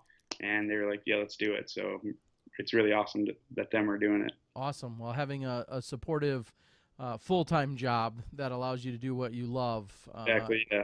even if it's a little more weekend warrior, that's great that you're in a position to do that. Some people have to pick and choose, or exactly, or have a job or not. But it sounds like you've got some. What else are some of your bigger plans for the rest of the year here? I mean, pretty much just traveling, pretty much promote the sport as well too. I feel like the last few years I haven't done a good enough job. Like I wasn't really satisfied. So hit up some new events, some events I've heard of from the other pros, with other friends out there. So I'm looking forward to this year for sure. Okay. Pro Worlds, is that in the mix? It's on the border right now because I'm going to play Beaver State Fling. So I don't know how. I'm still kind of working it out with some buddies to see travel and lodging and stuff. So Oregon to Georgia, South Carolina, it's the other side of the country. So it's in the works. Sure. When you do travel, is it frequently in a car, or do you fly more often than not? Yep, I have a car that's gas efficient, so it's nice. Okay. Well, that's awesome. Sounds like we're going to be continuing to see you. Is there? I mean, you just said Beaver State Fling. That's kind of on everyone's list, as it should be. Excuse me. Any other big bucket list events or venues this year? I actually have it loaded up right now. I'm going to do Beaver State Fling. I'm going to do the Majestic, Silver Cup. I want to get to Des Moines Challenge, Ledgestone, of course. Idlewild, that's Natty, my sponsor this year, retail sponsor. I'm gonna go check it out. My main goal, like in disc golf, was trying to get a tournament or play a disc golf course in every state. So that's what I'm kind of looking forward to. And since I didn't play Vibram last year, I'm gonna try and get out there again this year. Same with Nantucket and Green Mountain Championship. So okay. Were you at the Silver Cup last year? I don't recall. Yep, okay. Yep. Okay. Yeah. Well, and what people don't understand, you and me and Johnny, we're used to it. We could play a solid event at a pretty solid course pretty much all 52 weekends of the year if we really wanted to. This weekend. Yeah, absolutely. Like almost every weekend there's a tournament in Minnesota or Iowa or Wisconsin. Exactly. And it's a matter of how good is the tournament. There's definitely a tournament going on. Yeah. It's just a matter of how good is it. So if you wanted to travel, 6 hours or less, you could always find a B tier at least a B-tier event somewhere, being put on by a respected TD. So it's only in the last few years that we've seen people say, okay, I'm going to leave my regional area and I'm going to really expand out beyond that. And I think you're a perfect example of just that. Yeah, exactly. It started small, then kind of worked its way and just kind of wanted to experience. The experience is awesome for sure. You get to meet a lot of players and other people that you never wouldn't thought imagine to meet. So yeah, it's been a wild ride for you, I'm sure. How old are you? Some people on the border. I am 23. 23. Okay. So many young kids I mean, Yeah. I remember when we were young, When I was 23. but Exactly. I just think of these young players like Jordan coming up. You know, Eagle, who just turned 19, and McBride, and these. I mean, I know it sounds crazy, but Eagle almost feels like a veteran now. I know he's only been on the scene for a year and a half, really, but we're seeing all these new young kids. And Jordan, to us, to a lot of the country, you're one of the newer guys, but to us, we've seen you for the past 3 years from amateur and up. Yeah. But like, there's so many young players right now that the sport is getting really interesting. For sure. Where's it gonna go from here? Disc golf, full-time career. Sooner or later, I don't know how. I think I'm gonna go back to school sooner or later. Just kind of get a degree, and haven't really decided. So it's in the works. I haven't really made up my mind what I want to do yet. Yeah. You haven't Okay. decided on the degree, or you haven't decided on whether or not you're going back? A little bit of everything. Well, if Yeah. assume disc golf isn't your future, and you're a weekend warrior. What would be your ideal job? Do you know? Something in like technology or business around that area, just because I mean I feel like I'm confident around those two things. So Okay. Liking things on Facebook, like as a yeah, pro? yeah. Does anybody do it better than you? No. There's close, but I think I got everybody beat. Who is second and third to your liking prowess In the disc golf community? Yes. Who Okay, would let's be see, second like- or third? I would say Ben Kroll from Minnesota, Yep. Ben, good guy. Yep. and let's see, it's close. Colin Poe, he's always there too. He's from Iowa, so Okay. he's playing Am Worlds. I feel like he's going to be the pick for this year. He's a local from the Quad Cities, so I feel like that's my pick for this year. Okay. It's good to know. Very nice. All right, Jordan, anything else you want to share with everyone? You've been, so graciously always around. You've got a new sponsor this year, and Yeah. Yeah. Yeah, go ahead and thank your supporters. Yeah, I'd like to thank Innova Champion Disc, Upper Park Designs, making great bags, Sky Candy Disc, Boom Clothing, Natty Disc Golf, and Whale Sacks. So we're currently in the process of making some fundraiser discs. They'll be out soon. I just got a couple emails today. The logo looks great. So, and I got some Jordan Castro Boom hats that I'm wearing. Mhm. JC, the red. oh It says wow, "Let's Go" on the back. So I'll have these at some events that I'll be at. So if you want to pick them up and support the tour effort and fundraisers, that'd be awesome. But yeah, thank you for having me. It's an honor to be a part of the show. Yeah, of course. Yep. We know that you have always been very supportive. We're glad that we featured you a few years ago at the Minnesota Am Championships, where I got to know you and meet you and watch you play there. you were and then- on GBO a couple last year, or the year before. Didn't you step in for a few moments? Yeah, I think so. And then we Yeah, the mo- featured you at yeah. Am Worlds in 2014 as well. Yeah. So you were one of Everywhere our and everywhere. earliest regulars, so to speak. For a while. I think it was even a quiz. Who had the most rounds in on SmashBox? It was you. It was you. It was you. And that might just change again if you keep doing what you're doing. Maybe a little more personal question. Sherry Weiss is on the board, and I think she's a little older for you, but she's asking if you have a girlfriend I do not know. or a significant other. Okay. Well, Sherry has a daughter. Oh no! I'm just Well, saying. we don't know where she's going with this. I don't know anything. I just know. We'll talk about her and some other situations a little later, but she did ask on the board, so I figured I would throw it out there. All right, Jordan. Well, we're gonna cut you loose unless you got Yeah, anything else you need to good. share with us. Thanks again for having me. It's awesome to talk about. It's kind of surreal still. It's Tuesday. It doesn't even feel like I won a tournament. It still hasn't even really sunk in yet. So Which is funny because you've got a few wins under your belt, don't you? yeah, Yeah. literally on my Facebook, my memory today was winning a tournament last year, and that was the last tournament I won in Open. So Okay. 1 year ago. But it So if doesn't they help- just move yeah. Worlds to April, it sounds like next April it's you. Boom. Yeah, exactly. That's right. I mean, Let's we'll see if we can make that happen once the PDGA site's back up. All right, Yeah, Jordan. Again, we appreciate your support. We love your demeanor. We love your enthusiasm. We love seeing your progress on the course and in your personal life, and it's very inspiring, and we really appreciate it, pal. For sure. All right, Thank have you a great for having me. night. Thanks, Yeah, you Jordan. too. You're welcome. Take care. Have a good night. Yeah, you too. Bye. Again, JC, Jordan Castro, otherwise always yelling out, let's go, and having a good time on the course. Really fun spirit out there. I was hoping he'd say on the back it says "Let's go" with like a thumbs up, like the Facebook thumbs up Sure. kind of thing. That would be a good idea. But So yes, the conversation continues on there, and I'll go right into it. Sherry Weiss, I think you told me at one point during the broadcast of the final day, you had she said tried to start a coup. Well, against you had said, and I think you told me, well, we were rounding hole 11 specifically. You had said you saw her on the board, and again, I'm not reading the board while I'm out in the field. I used to do that a long time ago, but not so much anymore. And Sherry, who we know as Jessica Weiss's mother, had come on the board and said, I could do with less commercials, but more women's coverage or something along those lines. Yeah. It'd be great if there were less commercials. Well, I don't blame her. I mean, nobody wants commercials. nobody wants them except for the people that paid except for for the people them. that paid for them. Correct. So, And let me just say, if I don't play them, I hear it from Steve Dodge and the people that I'm in contact with from all these companies where I get the commercials, because they know, for the most part, when their commercials are going to come up. Exactly. So if I don't play them, someone emails me and says, "How come I only got 2 commercials? I paid for 3."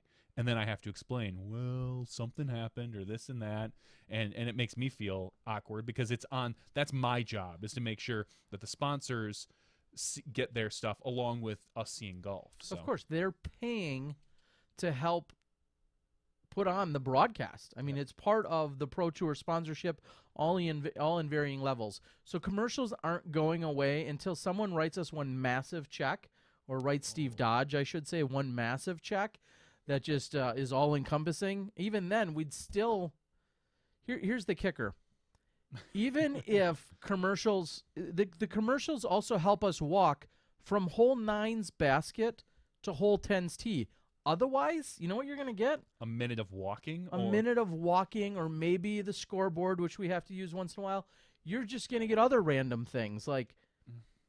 and this way, they get Shia LaBeouf. Exactly. So commercials are not only... There's a reason...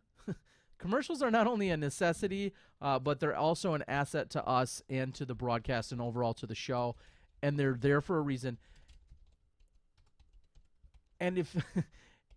yeah, commercials are going to be there. All right. So that's what I'm going to say about that. Then it sounded as if, I think you chimed in letting me know a little later, that it seemed as if she was concerned. Sherry, I'm calling you out here. I'm talking to you. It sounds as if you were concerned that then Jessica's shots weren't being shown during 16, a few 17, of the and 18. final holes. Yeah, I think it was 16 and on is when, and we've had this discussion before. I think we had it a couple weeks ago. The way the workflow works is that someone, you or Todd, this happened weekend, go out and film the FPO coverage and then hand it over to Steve Dodge. Steve then edits it together and sends it to me. Steve's mentality is towards the end of the round, particularly the 4th round, he looks at where the scores are at and says, okay, this is a 2-person race right now. This is Paige and Sarah. In this case. In this particular case. So he focuses on them the last few holes. And so I know Sherry had brought up saying, and there were other people as well, it's not just Sherry, that said, rather than show, 30 more seconds of scoreboard, because there were one or two times where the women would end quicker than we expected, and maybe we were still walking to a disc or whatever, and so we would throw up a scoreboard. People are saying, well, I'd like to see more women's coverage. The problem I have is I only have what Steve has provided to you. What Steve has sent me. I can't magically pull more FPO footage out of the air. I only say, okay, I've got this 35 seconds, and after that, I hope we're to the disc. I hope Ricky's lining up to throw, or I hope whomever is lining up to throw, or I'm going to have a little bit of filler. Either it's something, we have the AJ Risley thing that we've got, or we show a scoreboard or whatever. So it's unfortunate. I wish I could just pull things out of the air and show them. But ultimately, it's a Steve Dodge decision as to whom is who gets edited in at the end. And I would love it if we could have, and I know it's only a threesome, and I would love it if we could have all three, but I think for Steve, it tells more of a story to show, like, okay, yes, it's unfortunate, but so-and-so is 5 strokes back with 3 to go. They're 5 strokes back from second place. They're not catching them. Let's Correct. focus on those players. So that's kind of how it works. And I know Sherry loves this, and she's everybody wants what's best for disc golf, and everybody wants what's best for viewing. But we can only do what we're doing. Well, not only we can only do, but everyone has a slightly different way of arriving at that. Yeah. Steve Dodge feels like he wants to put together, if it's nearing the end, and in this case Jessica was off by 5 or 8 or 10 strokes, whatever the number was. Yeah. If she was clearly closer, then clearly she would have been continued to be included in that. So that's his way of telling that narrative and that story. Someone else may say, well, I would have done it this way. And that's fine. Everyone has a different way of arriving at it. That's if you want it done differently, volunteer yourself to edit the footage and send it to me. Go to wherever the DGPT is and tell Steve Dodge, like, no, I'm an editor. I can cut this together and send it to Johnny and put that out there. And then you'll get control of what people see. And even there, depending on how much time we have as we're doing our thing, it may or may not get cut in or cut out. So anyway, the real point is and I don't want to make Johnny sound like he's throwing Steve Dodge under the bus by his editing. I'm doing that later. Yeah, my point is that's his way of telling the story. Yep. If you were editing the women's footage together, you maybe would do it differently. I maybe would do it differently. That's how Steve envisions it. And when he sees that it's officially down to really 2 women and they have 10 strokes on third place, but they're battling, well, then he's choosing to focus on those 2 at that point. That's just his style. That's just one. That's a style, and that's the one he's using. I'm hoping this catches on, and I'm going to slightly apologize for it, Sherry, but I'm going to start calling Jessica the human highlight reel. And I think I told you this in your ear, because when I do the instant replays, like you see at the end of the round, I kind of see what's coming in, and when a great shot happens, I hit a button and it stores the replay and it says, okay, I store it there later. Paige and Sarah Hokum, they must play way more, I'll say, quote unquote, boring and consistent golf than Jessica, because I swear I watched more highlights from Jessica this past weekend than anybody else on FPO, because she was draining so many long putts and had some pretty good drives out there. It just, I'll say it seems to be probably a consistency issue with her yet, that she's not able to, she's probably putting up a couple big numbers where the Sarah and Paige are not yet. But she's there. She's just like one step. She's almost at that level. Well, and I was going to, because I think I watched 4 putts at least 40 feet and beyond that she put in this weekend from highlights. Mm-hmm. So Jessica's, I'm just going to, because all I see are highlights from her. I'm going to just call her the human highlight reel. Well, and I almost was going to disagree with Dana when he was talking earlier in his segment. He was talking about it being Paige and Sarah. Jessica was right in that mix very early on, and she was throughout the entire weekend, don't get me wrong, until the final few holes. But at one point, I believe she was a leader or a co-leader, whether that was first or second round. So she was very much in the mix. But as the final 3 or 4 holes of the entire event kind of rolled on, and Steve, of course, knew the outcome, he kind of then helped shape the story. Just like when, and I'll use this example, silly or not, if you're watching American Idol and it's on the fifth from final night or the third night, you're not watching the people that got cut, in week 1. You're probably not watching any highlights from them or shots from them. And I'm not about to say we're American Idol here, but the point is, he's funneling the story. It's channeling into a specific way, and then that's what it included. So that's our conversation on that. And I'll tell you this: if there's a very close 3-woman race, or even a woman who's on the second card and somehow footage of her was captured, that would get worked in. If it's close, it's gonna continue to get played out that way. It's just one editing style. So I think I've beat it to death. So I can't believe we've gone this long without mentioning it. It was kind of the big social media news. You mentioned it right at the top of our broadcast on Sunday. Our top pro, our highest rated player in our sport, he bought a ring for somebody, and it wasn't you. Paul McBeth got engaged this weekend to Hannah Croak. Right? Is that Hannah Croak, Hannah Croak. I want to make sure I pronounce the last Yep. name properly. I was Coke. pretty sure it was. Coke with an R in it. Coke Croak. with an R in it. Or croak like a frog, I think is how she once told me. Okay, yeah. So just throwing that out there. Congratulations to Paul McBeth on that. Congratulations to Hannah. It looked like a nice ring. There were I didn't Lock see Jewelers out of Minnesota. Lock Jewelers. We'll get a plug in there for you. I didn't see any note on how he did it or what if there was a grand gesture involved. I haven't heard any of that info yet. Are you going to find out now? Well, no, I had did reached you- out to him because it was in between filming the women and when the men were going to go off, and there was a short break in between. I ran off to grab something to snack on for the first time that day, and I had I saw it on Facebook at that point, and then I had reached out to Paul. I said, "Hey, congrats to you and Hannah," and then I said, "Is there any exciting details that I can share on the broadcast?" And so I feel like I was being upfront about that I was going to share them, and he first came back with, "My fiance is beautiful." I thought, all right, she's got his phone. Yeah. No, but he said that, and then he said it happened on Maple Hill on the deck of the clubhouse. We met at the Vibram Open in 2015. Her family and I went disc golfing that morning, and then afterward we were having lunch, and I popped the question. So Okay. it's perfectly fitting in that Vibram's involved or Maple Hill is involved. Again, knowing that they met there, it was a very awesome. It was a great gesture, of course, and we'll wish him and her the best of luck. I don't know who knew or saw it coming. Nobody in the sport.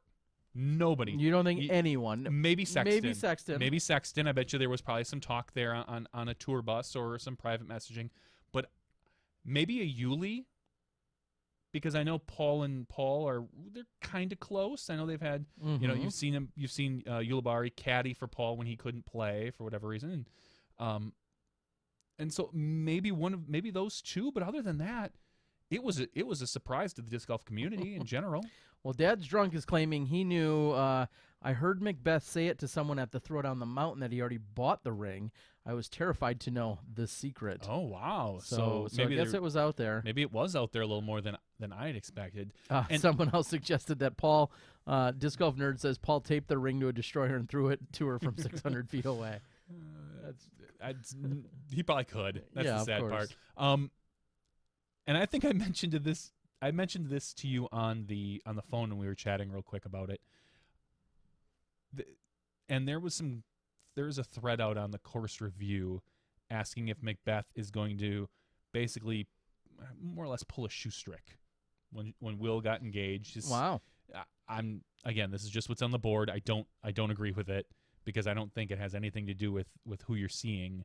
But there has been a slight joke going around with Hannah that once Hannah came on the scene, Paul stopped winning championships or whatever, Yeah. even though he's the highest rated player still, and he's just won 2 or 3 events. I say this eliminates that.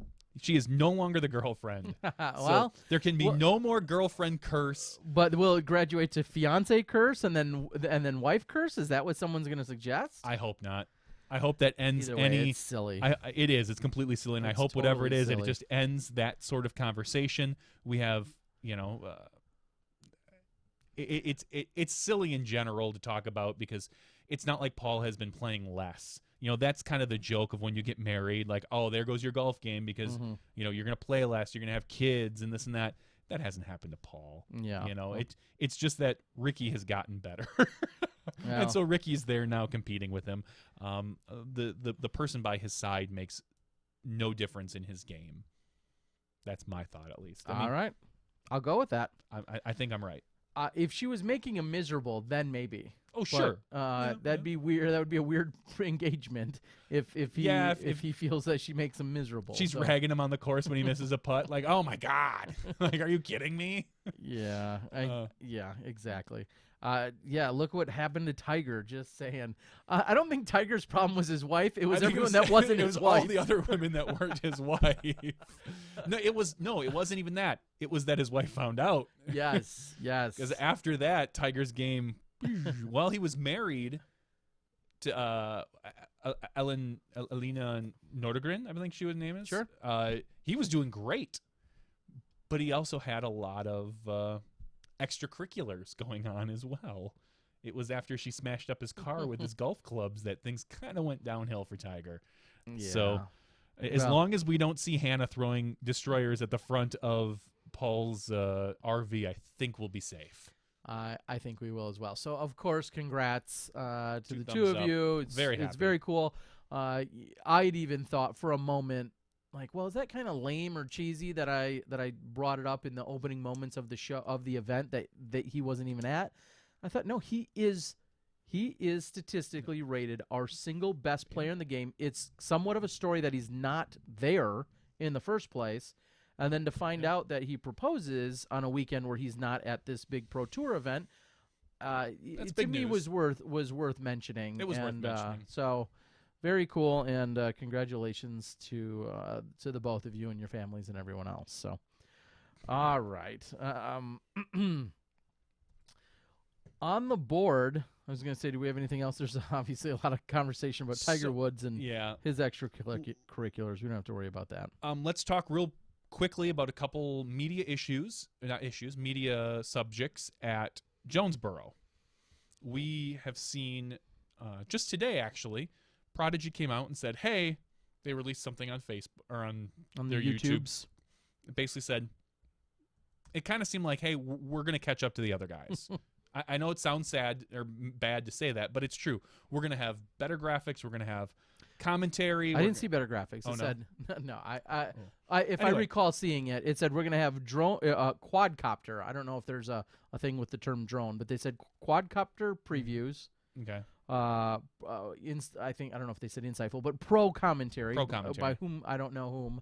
That could be any number of their players or other players. And then it was the commentary and multi-camera angles. So, which is a couple things. One, people were complaining that Marty, Prodigy, had lead card on the third round, and that Jomez didn't. Like there were a few vocal people out there saying, like, yes, Marty's stuff is fine, but it's not nearly as good as Jomez, and we want the best. And there was some outreach to Steve Dodge, people yelling, saying, hey, why aren't you highlighting the best of the best with the best?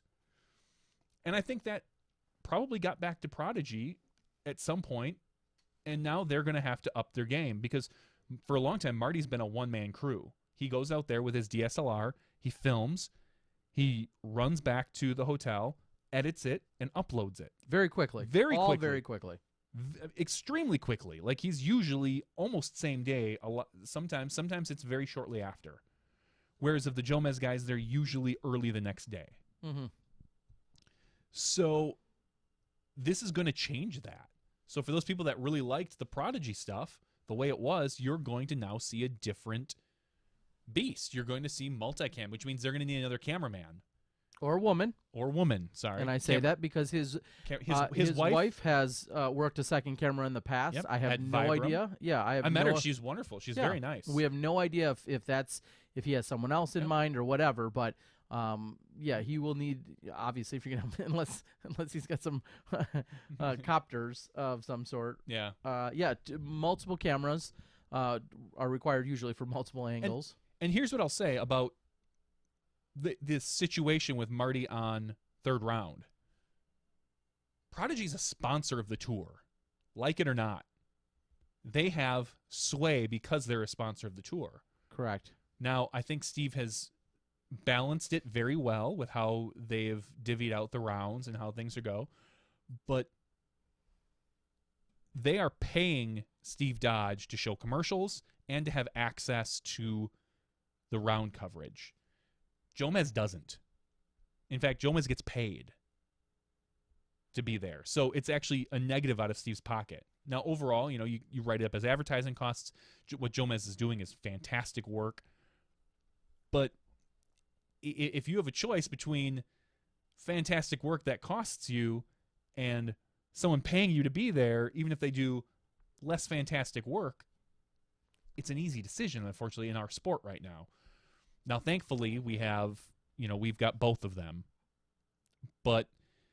And I'll be curious to see what Marty does now and how his 2 cameras works out for him and how the editing changes and how much longer it takes, because he really has done that very little in the past. Well, you are adding and commentary. You are adding massive time constraints or massive time considerations to the whole entire process. And I've been involved in every style of that. I've had single camera, no commentary. I've had single camera with commentary. I've had multiple camera with and without commentary.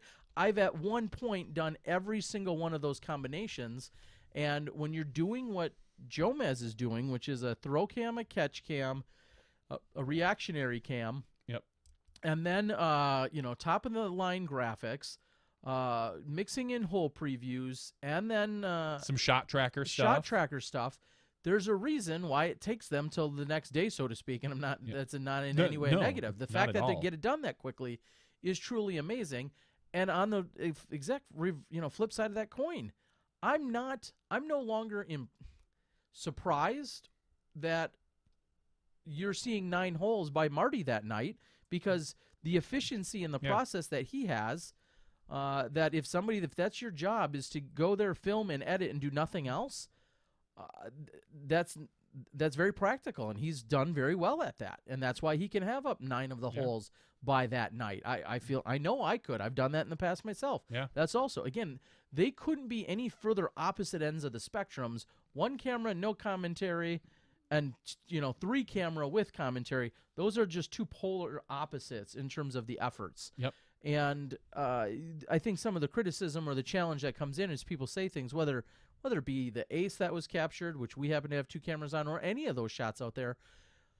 Clearly, 1 camera has its limitations. I mean, that's not really news to anyone. It just has its limitations. Now, you guys can continue to argue on the board all night long whether or not you do or don't like commentary. That we could talk about all day long, and whom is doing the commentary. I get all of that. But 1 camera, and it's funny because I don't feel like going from 1 camera to 2 camera is necessarily doubling it. I feel like it's more than doubling your effort. Oh, God, because yeah. finding the sync points and to then figure out which angle is best, to figure out which audio you're using, that adds so much to the workload. I wish I had more 1 camera opportunities these days, because it's so much easier. And like Lance Brown says, let's see how the Prodigy coverage evolves over the next couple months, and then we'll judge it. We'll see if because you're going to see the bonus of Jomez is that he is not beholden to any sponsor, other than the Pro Tour. I mean, he works with Innova for discs and stuff like that, but ultimately, and he's worked with the Pro Tour, but ultimately he's not restricted to having certain people on. Marty, more often than not, is usually a paid person from Prodigy. So you are going to get probably more likely than not Prodigy players covering, and that's not bad. It's not necessarily, I don't want to say it's not good, but it's not bad.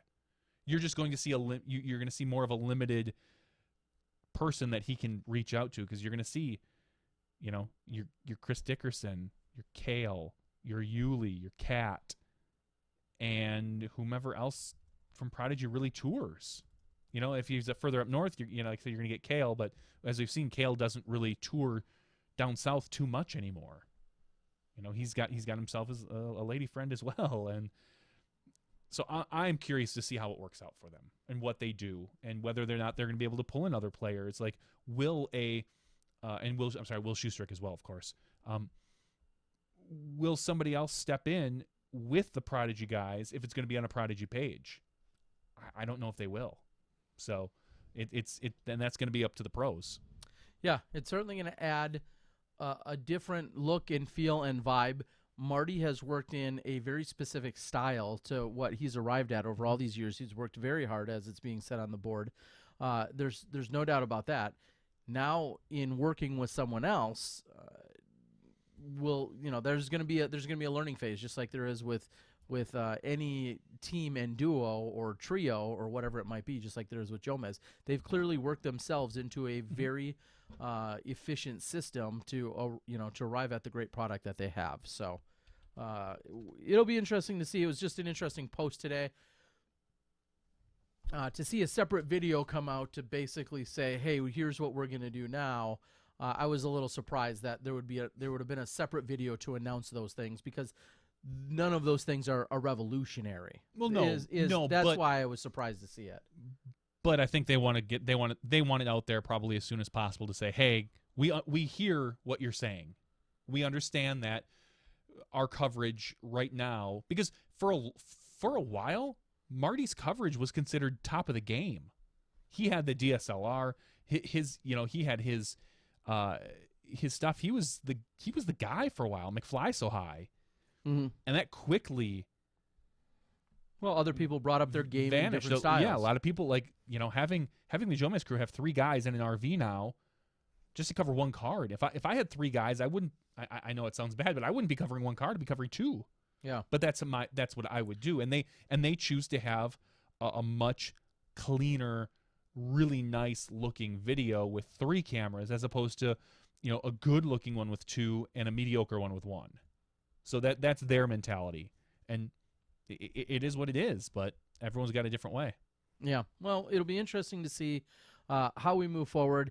And Sherry, thanks for the compliment. She says, you guys are the best in my eyes. Well, we're the best in live because we're the only ones. I did make that comment to somebody. I jokingly said somewhere, I said, you know what? Someone was ripping on the live or something, and I said, well, you should really go and donate to the other guys that do live then. Exactly. I think I got just an LOL out of somebody. So, wow. Grim says, Terry grows on you. I didn't like his commentary at all when I first started watching his videos. Now it doesn't feel right if he posts a video without commentary. Well, I appreciate that. It's been interesting. What I was mildly entertained by, I took a copy of Simon's Ace video. I did a little color contrasting so you could possibly try and see the disc a little better. And I posted it to SmashBoxx's page. I posted it to the Disc Golf guy. And one of the first comments was, Terry, will you shut the F up, for once in your damn life? Which I find funny. You're watching a video on my channel, and it's from a live round that I commentate on as part of my job. I just thought it was funny that he aggressively Haters said, gonna will hate. you just shut the F up for once in your damn life? I was like, so if I were ruining the Jomez production by blasting some microphone into their coverage and that's all you heard, I could see somebody being like, oh God, I'm hearing Terry on the Jomez one. Fine, which too bad. It's an ace. It was exciting. But when you're on my channel, you were loud. I blew things out. Yeah, I was excited. But when you're on my channel, I'm sorry, you might hear my voice, jackass. I'll say this. You're going to have to learn to tone it down a little bit for some aces. I know they're exciting and it's great, and we were looking forward to getting that one at that particular hole because Simon had talked about it. Just a little bit down, just a hair. Take it down. Like, be excited, but I'm not quick enough on the audio mixer to pull you down so you're not busting out speakers. The other thing I wanted to mention was a couple people reached out to me this past weekend about the Smash Cuts. They were not done because the Disc Golf Pro Tour, they didn't ask me not to do them. The way it came down was they basically said, hey, John, we had some sponsors reach out to us and say they feel like they're losing eyeballs on the live coverage because of the Smash Cuts. Can you put not can you? Please put an ad in between every hole. And I said, that's not going to happen. Like, it kind of defeats the purpose. I was just going to say, defeats the purpose. And not just that, but I think of a quick and dirty and speedy version of the round. So I said, well, how about this? I currently have 2 ads in for usually whoever the primary sponsor is of the event. Like, this one would have been a Pro Discus one had I done it. I said, well, how about I put a 3rd one in the middle of whomever you want? And there was some negotiating, and he said, well, how about every other hole? 9 ads on an 18-hole round. And I turned it down. I said, you know what? It's not worth it. because I don't feel like that product, and this is the way I looked at it, I don't feel that product is good enough for 9 ads. You know, look at the Jomez stuff, look at the Prodigy stuff, look at CCDG stuff. I'm literally cutting together our live stuff. The bit rate isn't as high as theirs. The resolution, the resolution, is poor. the quality. I didn't think it was that people would enjoy it with 9 ads. So I just decided to step back. I said, no, that's fine. I get it. I'm not upset about it. I disagree personally with the thought process, because I kind of felt that I would be or should be held to the same standard as some of the other post-produced stuff. And there was a disagreeing. So I said, all right, that's cool. I'm not offended. I'm just not going to do it. So that's why there was no smash cut, and there probably won't be for most of the Pro Tour stuff unless things change. Yeah, it's really just it's a difference in outlook. Yeah, it's a difference in philosophy and outlook, and philosophy and what it is. And I understand if there really are sponsors that are, and there are, because Steve wouldn't lie to me. There are sponsors that think that they are being shortchanged, and so Steve has to appease those sponsors because they paid for ad space. What I'm doing is a bonus. I was doing it on my own time. Correct. There was no smash cut ever in the negotiations. No, it was never part of the negotiations. It was just something I decided to do to get people prepped for the next day. So I said, fine, I won't do it then, and we'll go back to the way it was. And if that makes the advertisers better, because ultimately they're the ones that, you know, we have to please. I'll take it back. Ultimately, we have to please the viewers. They're the number one, and then right underneath there is the advertisers, because they are paying the bills. So that's really what it comes down to. There's no weird, you know, thing about it. That's just what it is. It could get weird. So it could get. I'll make it It weird. could get awkward. So for those that were wondering about a smash cut, that's kind of the whole story behind it, as to what's there, what's not, why it is. Again, just a difference in philosophy. It was interesting because it was really just thought of a matter of months ago, and then brought to fruition at the first Disc Golf Pro Tour event, being the Memorial this year, and the concept may or may not have indefinitely run its course. So I guess we'll see how it goes from here. There's conversation going on about commentary on the board. That's what's taking place. Anyway, lots of different commentary conversations. And some people really love the smash cut, and we're sorry that it won't be there for you. Again, there's reasons that it makes sense, and we may or may not agree with them all. But when it all came down to push came to shove, that's how things. And I looked at one of the things I was a little nervous about was the fact that I was afraid that possibly that the Jomez and those guys, that their videos might suffer from the smash cut, because if something's out there faster, somebody may watch that instead of theirs. But I looked at the numbers after a few events, and their numbers aren't getting hurt because they have the commentary and they have the really great graphics and they have all that. People are watching those. If they're watching a smash cut, it's because they have to.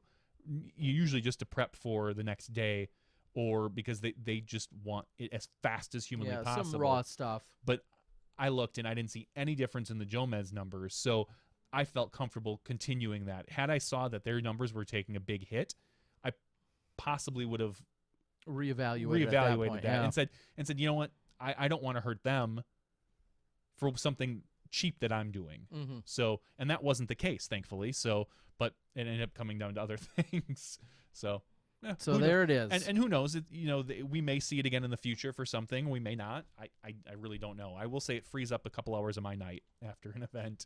So, well, the next event, there's a little bit of a break in the action in terms of the Pro Tour. Yeah. The next event isn't until the first weekend in June. We're going to be out at the Utah Open. Really excited. I have never covered golf in Utah. I've been to Utah. I've played some disc golf in Utah briefly. I've never actually covered any disc golf there, and so being out at the Utah Open should be very exciting. It's the first weekend in June. I want to say it is a Thursday, Friday, Saturday event.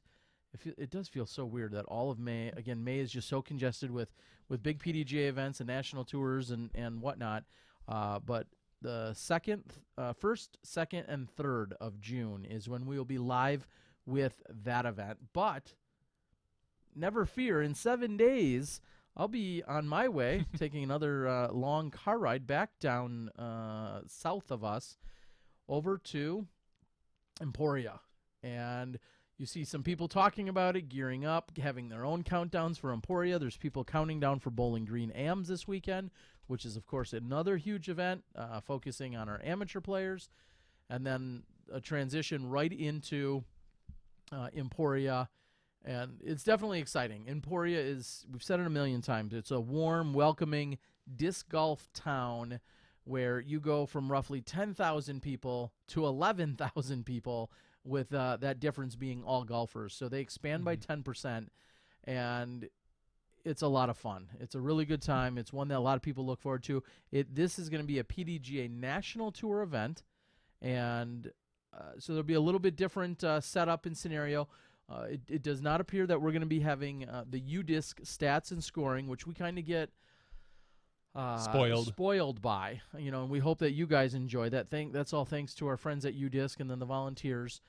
There was going to be, of course, some live scoring that's going to accompany the broadcast. However, it's not going to be as detailed in terms of all the stats and the details. However, something I think that's worth very much announcing and talking about is we're working on the final details to still be able to provide you the whole idea of getting the women's footage into the men's rounds is truly a vision of Steve Dodge's. After a few years of this, we didn't realize how it could be practically done. Steve kind of forced on the idea on us and then helped us execute it. And when we go to the Glass Blown next week, we're going to pretty much stick with the same format, which is the women will tee and play earlier in the day.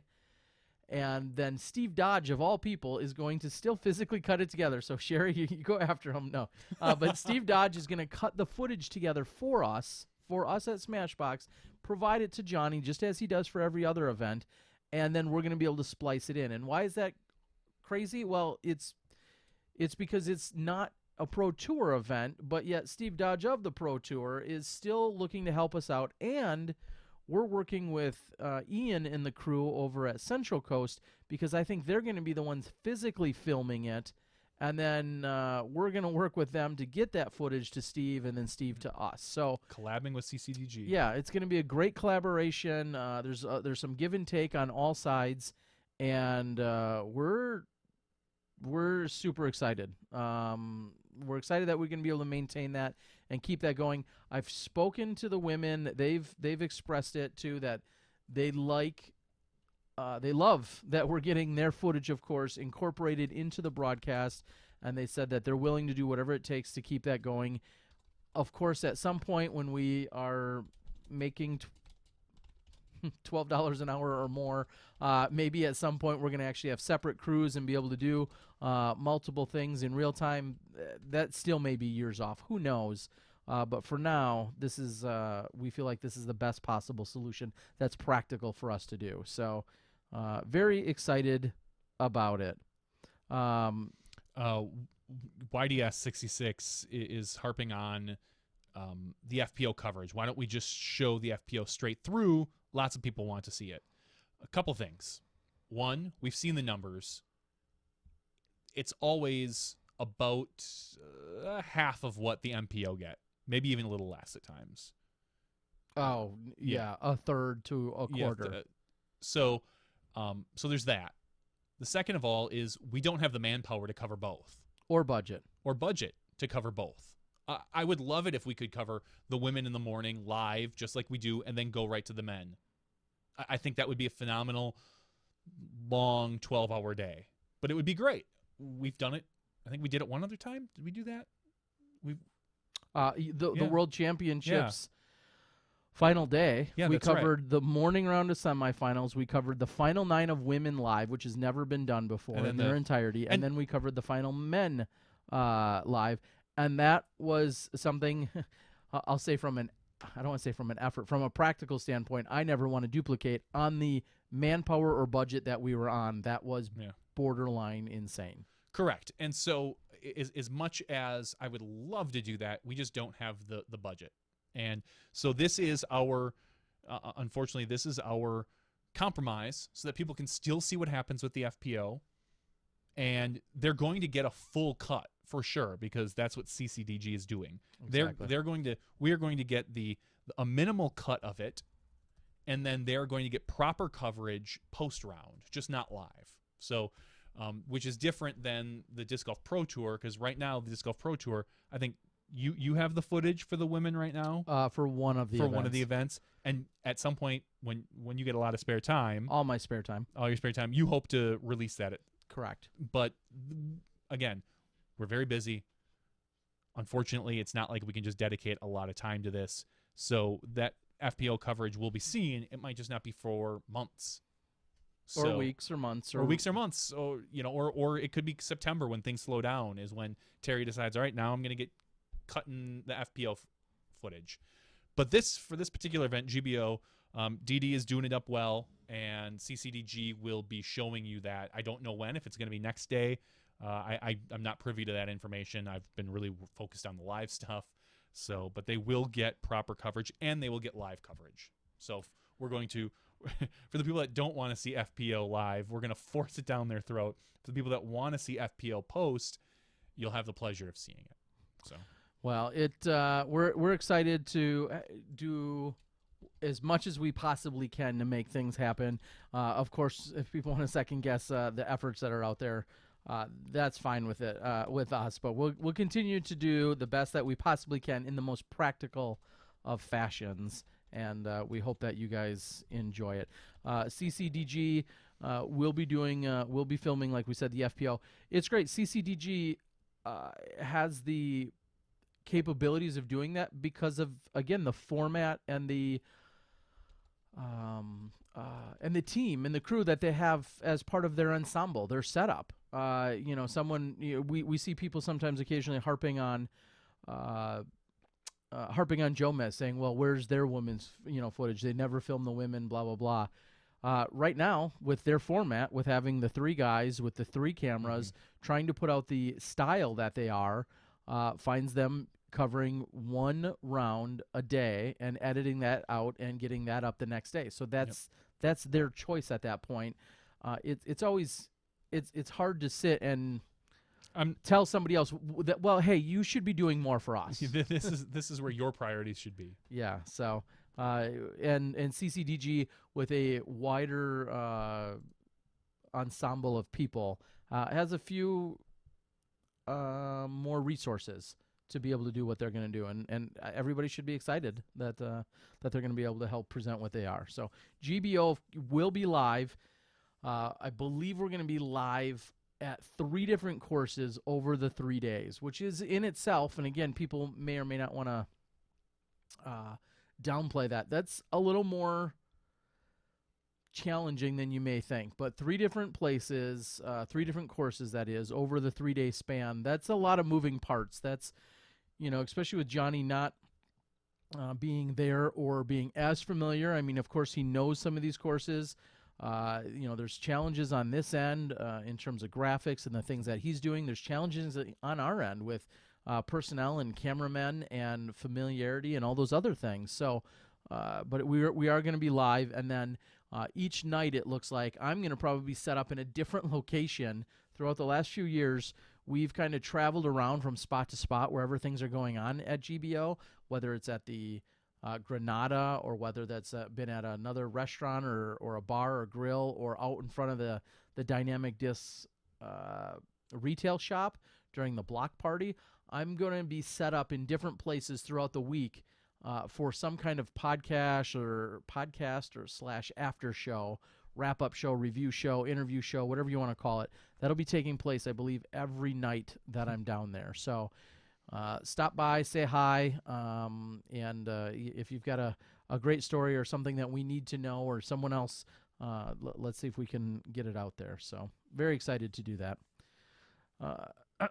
Cool One says, don't the payers tell you as a broadcaster what to cover for what fee, FPO, etc.? And I know you got a smiley face there. There's been plenty of times, and this spans PDGA, non-PDGA, this spans Disc Golf Pro Tour and everywhere.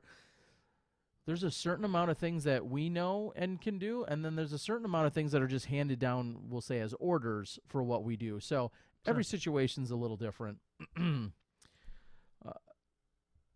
Matthew says, so with the manpower challenges you're facing, are you looking to hire new personnel, and where would you look to hire such people?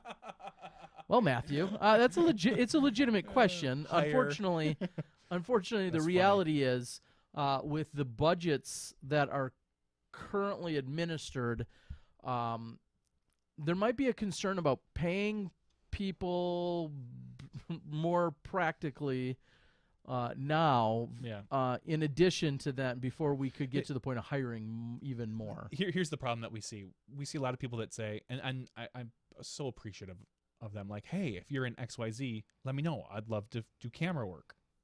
Like, okay. And that works out. If that worked out great, that'd be great. Or I'd love to work for you. The problem is we can't afford to pay you a decent salary. Like we can pay you minimal, but big hug, a couple bucks, a lunch. Ultimately, it's not a long-term solution for almost anybody. That's why both of our cameramen tend to have full-time jobs. So yeah, but we there's a future grand plan at some point, and that might involve full-time cameramen. It might not. We'll see. Shoot for the stars. Do we have any other news? I say we just shoot for everything remote. We just send up some drones from here, and we'll sit in your basement. Yeah, and that's how we could broaden. Nothing wrong with that. I don't think we have too much in terms of news. I think we hit on a lot of the things. There's definitely some fodder for the after show, some conversations and things that can take place where things are a little bit looser, as always. And it's been a while since I've given the reminder. We're always paying attention, most of our attention here, to the YouTube live chat board. So if you're wondering who we're talking about, how or where or what's going on, or if we have a trivia or an answer or anything like that, the YouTube chat board is our reference point. That's the one central point we can kind of always stay on top of. If you're watching us on Facebook, we appreciate it, and we hope that you like and share it. But the YouTube chat board is our kind of our official response forum, so to speak. So if you want to pay attention or get at us, that's the easiest way to do it, is on the YouTube board. I think we can cut it short, or cut it now. I don't know if short's the word. We'll cut the main show now. Cut the main show here. We'll get into our giveaway during the after show. That's always one of our highlights of the after show. And there's some other random odds and ends that we can talk about as we move into that. So, all right. With that, did I say? I don't think I said however once all weekend, by the way. I'm just going to throw that out there. I don't know. I didn't say especially, I don't think, once. I may have said especially, but especially. Yeah. Johnny ain't got time for that. I'm bringing my B-plus game once in a while. So it's been great tonight. We appreciate you guys and your patience as we came in a little late thanks to some challenges, which we'll get over. But we'd like to thank Dana Vici for joining us on the show, giving us his insights. We'd also, of course, love to thank Jordan Castro. We've got to thank him before he disappears on us. But Jordan, out with his A-tier win at the Rumble, and his review and his personal lifestyle changes, everything else, and we wish him the best of luck with all that. For Johnny V and myself, Terry Miller, the Disc Golf Guy, stick around. We're going to have an after show. We can talk about some odds and ends, give some free stuff away, and have a good time there. We'll see you in a few minutes when you step inside the SmashBoxx. Thank you to our $2 and above patrons. Your name is listed below in the video credits. If you're interested in being listed as a producer on SmashBoxxTV's podcast, please visit patreon.com/SmashBoxxTV.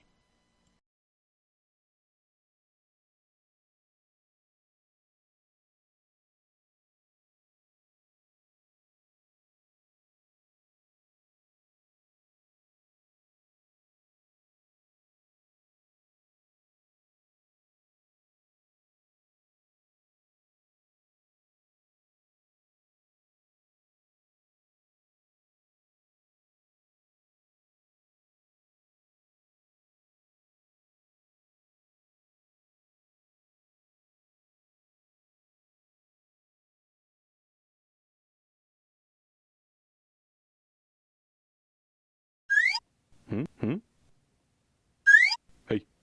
Here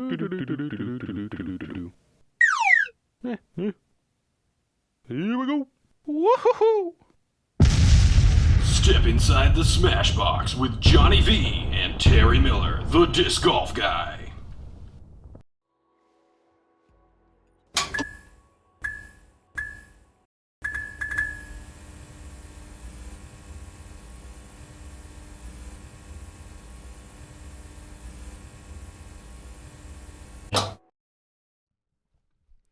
Hello, everyone, and welcome back to SmashBox TV's podcast number 140. This is the after show. After the show. After show. Johnny V, Terry Miller, the disc golf guy, and it looks like one of your commercial or one of your intros may have come in a little too loud. Was it that intro when we're bouncing around? That could be.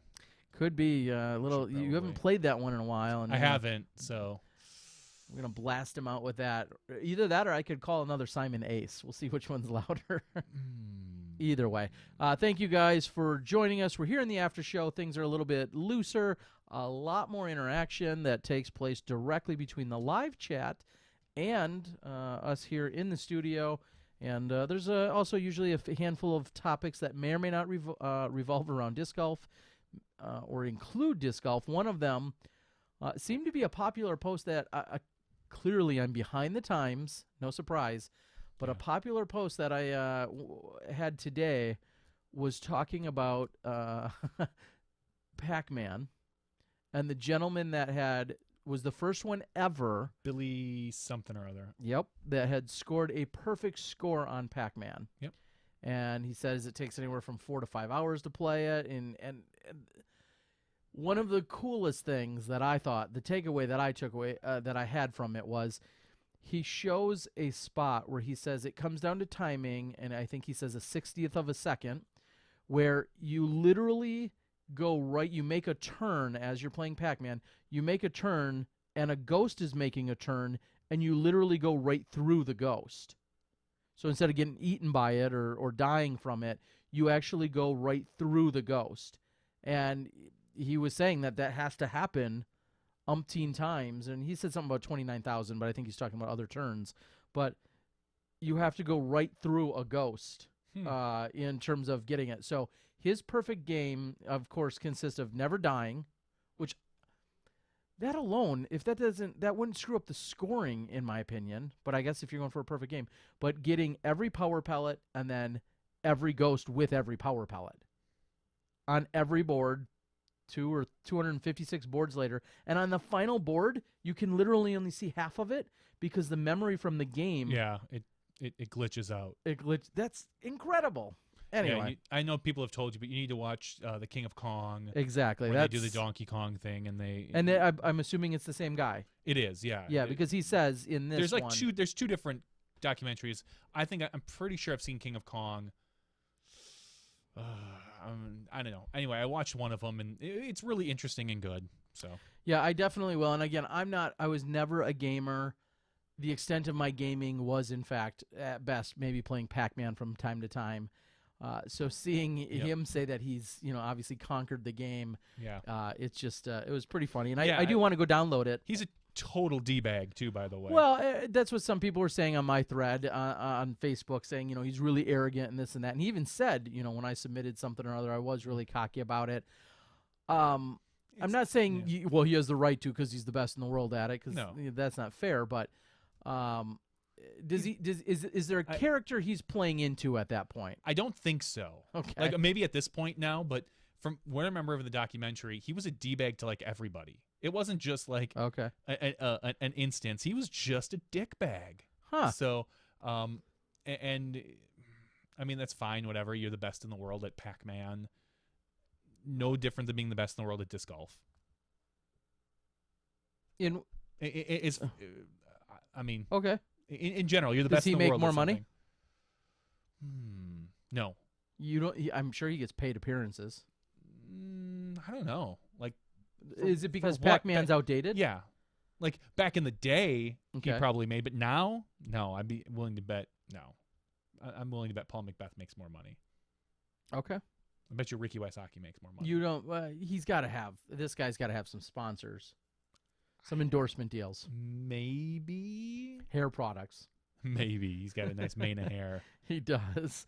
Billy Mitchell is is the name out there, and again, everybody. A lot of people have talked about how much of a jerk or dickbag that he is. Yeah. I'm excited to go and see it.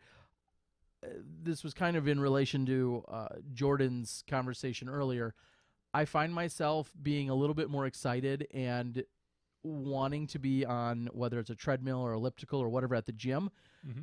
now I'm downloading, not necessarily podcasts, but I download and or watch one of the some of the machinery there has YouTube, and you can just dial it in. I mean, they have all the TV channels, all that other stuff, which is standard, but they specifically have YouTube, which I was like, that's pretty cool. I follow Casey Neistat. I think there's a lot of people that do. I see a lot of Bobby Brown Bobby Brown influence, whatever. I enjoy following him. There's very few things I actually watch on YouTube. Very, very few. Almost none. I watch almost nothing except for like 2 people now. And doing just that, going out and downloading a movie or whatever it is, Sure. I could see doing that now and actually having that when I'm at a gym. So I'll have to go out and look for that. So you've seen what King of Kong? Yeah, I saw it a couple years ago when it was super popular and came out. Huh. Where does that come out? That not in the theaters? No, it might have been. It was a documentary, so okay. I forget exactly where I saw it. I know where I saw it. I saw it at my buddy Adam's house where we all watched it. Where you guys you put down the gaming controllers? But I think our wives were there at the time, so we were all hanging out for a dinner. Yeah, and, gamers don't have wives. Shut up. we were all there, and I think I'm fairly certain. Yeah, our wives watched it at the time. Okay. I mean, mine's still my wife, not so much him. Ouch. Ouch. Not gonna go there. But yeah, so. Yeah. So there's a lot of things that I think. Oh, one of the things we forgot to mention. We can talk about it here. Course Mando's being changed in the middle of an event. Yes, that was talked about. Somebody brought it up earlier, and I said I'm 100% in favor of it in this situation. Well, at least specifically in this. Anytime I feel like there's a mandatory that is needed, I don't care when it gets installed. Yeah. No, if it's for safety. Yeah, if it's needed for safety reasons. Yes. Like, which is what this one was. They didn't want people throwing at the other group. Someone had said, "Oh, why not just have, put a volunteer out there for spotters and for what? Just for one person?" Like, it was announced to everybody. And I was kind of shocked in the middle. I was like, "Wait, they just put this in?" And they did it for safety. They told all the groups. They notified everyone at the tee. It wasn't to Simon-proof anything. It was for safety. So I have no problem with it. Correct. That is the takeaway, and I apologize to whomever brought it up. Maybe it was Dad's drunk. Someone. They did it exclusively for safety. Correct. They did not want the chance of somebody getting hit on another fairway that would have no idea. There's times you can be standing at a spot and you could, you potentially know, oh yeah, there's a hole right here that might. In that case, it would come out of nowhere, and I don't want a Lizotte or a Castro or a Wysocki or even a Johnny McRae, any one of those guys. I don't want one of their discs coming at my forehead when I'm not absolutely not expecting it. It just I'm totally fine with it. Now, of course, they couldn't change it mid-round. You can say, well, these 9 players or these first 9 cards didn't have the Mando, and then the last 9 cards do. That you still couldn't do it. Then I understand. But if they change it from day to day, that is absolutely no different whatsoever than one morning you go out to a hole, and you've practiced it, you've played it, it's there, and it's just a low-lying area. The next day you go out there, and now there's a big puddle of water there. And they say, this is casual water. You can back up from it. Yeah. Guess what? The hole's technically changed in that sense. It's being played differently, but they're taking the precaution of having it called casual water, which means, you can back up from it. Or just like if you went out to a hole one day, and here's even maybe a better example. You could go out to hole 9 someday, and you play it for the first 2 rounds, and then on the 3rd round, a massive wasp nest was disrupted and is buzzing around, and they absolutely can't get rid of it. They sprayed it, they've knocked it down, they've done whatever's supposed to be done for wasp and other dangerous things, and they can't move it, and they just say, you know what? Throwing down this side of the fairway or that tree or that area is either OB or casual relief, whatever it is, however they deem it, it's for safety. It makes perfect sense. Technically, yes, something has changed, but it made perfect sense to do it. So that's what I'm going to say about that. And Simon even kind of stated, I feel like he stated on my podcast, that it wasn't so much that he feels like it was so much more of a better route, as much he knows that he had a better chance to possibly eagle it that way. Sure. But he felt it was just slightly easier for him. And we all know Simon also just likes to be different. That's why he throws a roller on that hole, and it burned him. The third round. The third round. Yeah. Just he likes to be. He enjoys taking different routes to be different. Yeah. But guess what? It wasn't to Simon proof the route, because Sarah Holcomb threw it too. Oh, she went the outside She as well? took it one of the rounds, if not maybe even two of the rounds. It was for safety. It was something that they clearly didn't think about, and they decided that it wasn't it wasn't safe. So ultimately, yeah, that it was a decision that was made, and I've got no problem with it, and I'm glad that they are proactive and looking at changing things. So yeah. Do we want to talk about? People seem to be mad about it, though. There are some people that are mad about it because they think once the tournament starts that the course should maintain Pins the way. change. I know pins change. What if? Okay, so we have no problem. People have no problem with pins changing in between rounds. That's a solid change. What if at USDGC, second round they decided to tighten up all the OBs 50 feet? They pulled them in 20 feet from each side and said, all right, this is our tough round. And then the next round, they widen them out. In the fourth round, they tighten them again. Would people have an issue with that? They definitely would. Do you think that's fair? If the players know about it, if it's in the category? No. If the players know about it, then no, Correct. then it's good. Then it's fine. Yeah, correct. No, it's just like pins changing. Of course. So I don't see a problem with the course changing between rounds, my opinion. Yeah. Well, that is that's where that stands, and I got really frustrated thinking that there was no personal vendetta in any or manhunt for Simon. For people to try and do that, and I saw some of that being posted, and it had nothing to do. Honestly, it could have been anyone. It didn't matter who the person was. Just happened to be the highest profile person that we saw doing it live was, in fact, Simon. Yep. All right. I see people are apparently begging for Jessica Weiss to do a video blog. I've seen that on the board here a number of times, but her mother, Sherry, has said she's leaving the vlogging to Kona right now. So I guess Kona Panis is the official vlogger of the of California women in California. But yeah, vlogging's not for everyone. I mean, we see obviously someone like a Eagle McMahon vlogging every round, every day, doing what he's doing, and he's very much putting himself out there. And there's plenty of people that will never make a vlog, correct, for lots of different reasons. So,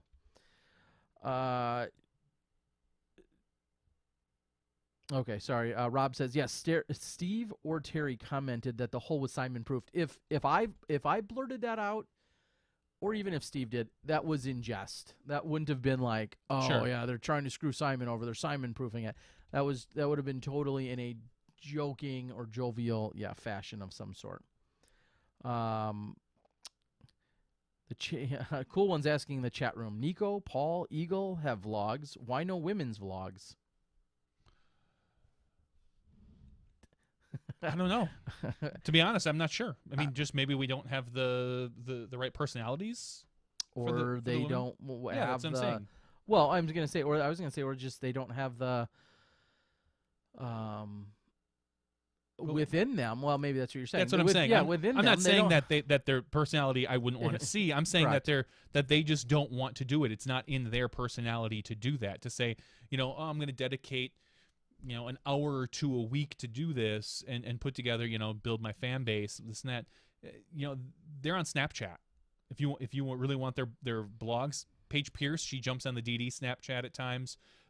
You've got other ways to do it. that they interact. Yeah. And quite frankly, shooting a video, downloading it, editing it together, compiling it and rendering it out and then uploading it, that doesn't probably sound like a lot of fun to a lot of people. So whether it's being done on your phone or on a laptop or elsewhere, that doesn't sound probably really appealing to a lot of people. And honestly, I don't blame them. No, it's not. As I have 500, I think, videos up. Oh, speaking of which, kind of super random side note. I think we were talking about this a few weeks ago, maybe publicly, maybe privately. But just a little interesting fact that my channel hit 5 million views the other day. I thought that was kind of neato. Well done. That's really nothing more to it. 20,760 subscribers, but 5,009,115 views. I thought that was 4 million views. I wouldn't make mention. 5 million just sounds like a cooler number. It's just a number, digit. though. You Exactly. got 5 digits on your finger.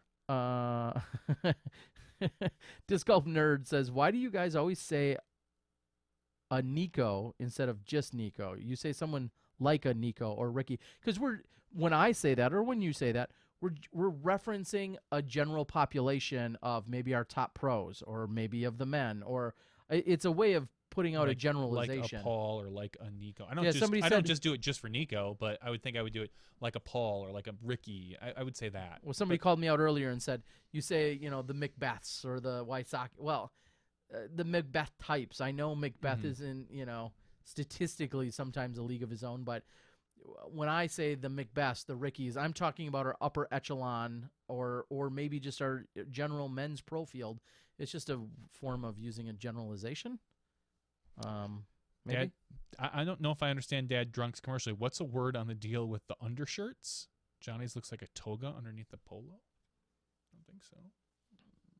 Just because it's maybe your ribbing is maybe a little more pronounced. Yeah, well, and this is an older T-shirt, so it's starting to pull away from the neck a little bit. I'll say, but it's just a T-shirt. It's just a blank white Hanes T-shirt. Don't give them any plugs. Nothing on it. Sometimes there's stuff, but who doesn't wear an undershirt? I don't know. Plenty of people don't. That's silly. But I do. Sweat through? You're not gonna sweat on my shirt. I think even if I was super thin, presumably I'd still sweat. But even if I was super thin, I would still wear an undershirt. I used to be super thin. I'm less thin now, and I still wore an undershirt. And I'm not even a big sweater. In general, I don't sweat much. Like, unless I'm really busting. You don't work much either. That's what I'm saying. Unless I really bust my ass, I don't sweat much. I still wore an undershirt. It's just, it feels weird not to. Yeah, I'm an undershirt kind of guy because, sweating. Does 5 million views make you $5 from advertising? No, they say usually it's about, on average, it's different. There's a whole video. There's a really great video that Marty Gregoire actually referenced and linked up to in one of our chats about how much does a YouTube person make, and it's like, I want to say it's like 1,000 views averages out to about $1. And that very much average. Depends. Yeah, and it depends on it. Well, it depends on length, and it depends on advertisers and what their what your video is. If it hits the right, if your video happens to be about hit certain demographics. Yeah, certain demographics, certain subjects, certain advertisers will pay more for that. So those that'll get you more money. But they say a good estimate is about 1,000 views is about $1. But it ranges differently. Yeah, it very much can. Emac saying no to undershirts. You skinny little. You're wrong. You're wrong, Emac. No, if you can pull it off and you don't need one, I just couldn't fathom the idea of getting sweaty really anywhere. Again, even if I were super thin, getting sweaty anywhere and then possibly seeing it in the armpit. It sounds so trivial and so superficial, but even people like comedians, plenty of comedians, you'll see a comedian on stage. Clearly, I know they're under a ton of lights. Even if they have an undershirt, they probably sweat through it. Yeah, but when there's comedians on stage that are then sweating through sweating through their shirt, I don't know. It doesn't do it for me. Yeah, I don't know. And I always kind of feel like if I'm wearing an undershirt or if I'm not wearing an undershirt, because there have been rare times I've worn like a button up or a polo without an undershirt for whatever reason. I feel like Tom Selleck, like if it just like, all right, check out my chest. Not that you have any chest No, I hairs. have zero. I'm just saying, like, you get that feeling like No, an undershirt is a nice. It gives a nice solid color. It's strange. It's really strange to think about. And I'm glad our viewers are concerned about our undershirts. Fat dudes Maybe always even say more. if I was thin. Yeah, Well, exactly. yeah, I'm like I said. Yeah, I say when I was thin. Glad. Okay, one damn shirt is enough. Here's the funny part about that, Carver. If it's 109 degrees out and I'm commentating, I'm not carrying a camera, I'm commentating, and it's 109 degrees out, I will still be in 2 shirts. Maybe even more so for the exact same reason of sweating, but it doesn't matter the heat or the temperature. I will be in 2 shirts again for the sheer for the appearance. If I'm wearing a dressy shirt, like a button-up or a polo, there's an undershirt under it. If I'm wearing a t-shirt or like a dry fit shirt, I'm not wearing a t-shirt underneath that. That would be silly. But wow, Dad's drunk flat out says undershirts look terrible. I disagree. Okay. All right. Let's get to GBO speculating. Whatever. It's going to be fun. I speculate that it's going to be a great event. I speculate that there's going to be a mini EMAC truth coming out from what I've heard. So I just heard it right here. That's where I got it. No, I was going to say EMAC made a comment or something about a lava truth, and I don't know where those are being released, but you better just save me one, EMAC. I don't know if that's today or last week or next week or where it is. Just set one aside for the old Tear Bear, and I will I'll pay you for it. Just make sure I get one. I'm disappointed that I'm not going to be going to the GBO this year. I'm not. I know. I just have unfortunately, I have no reason after taking a week's vacation. I would have to almost take another week in order to go to GBO. Yeah, you're a rough life. Yes, having basically more or less 2 jobs. Yeah. You know. The fact that I can't call you before 10 a.m. because you're not going to be awake. That's true. That's true.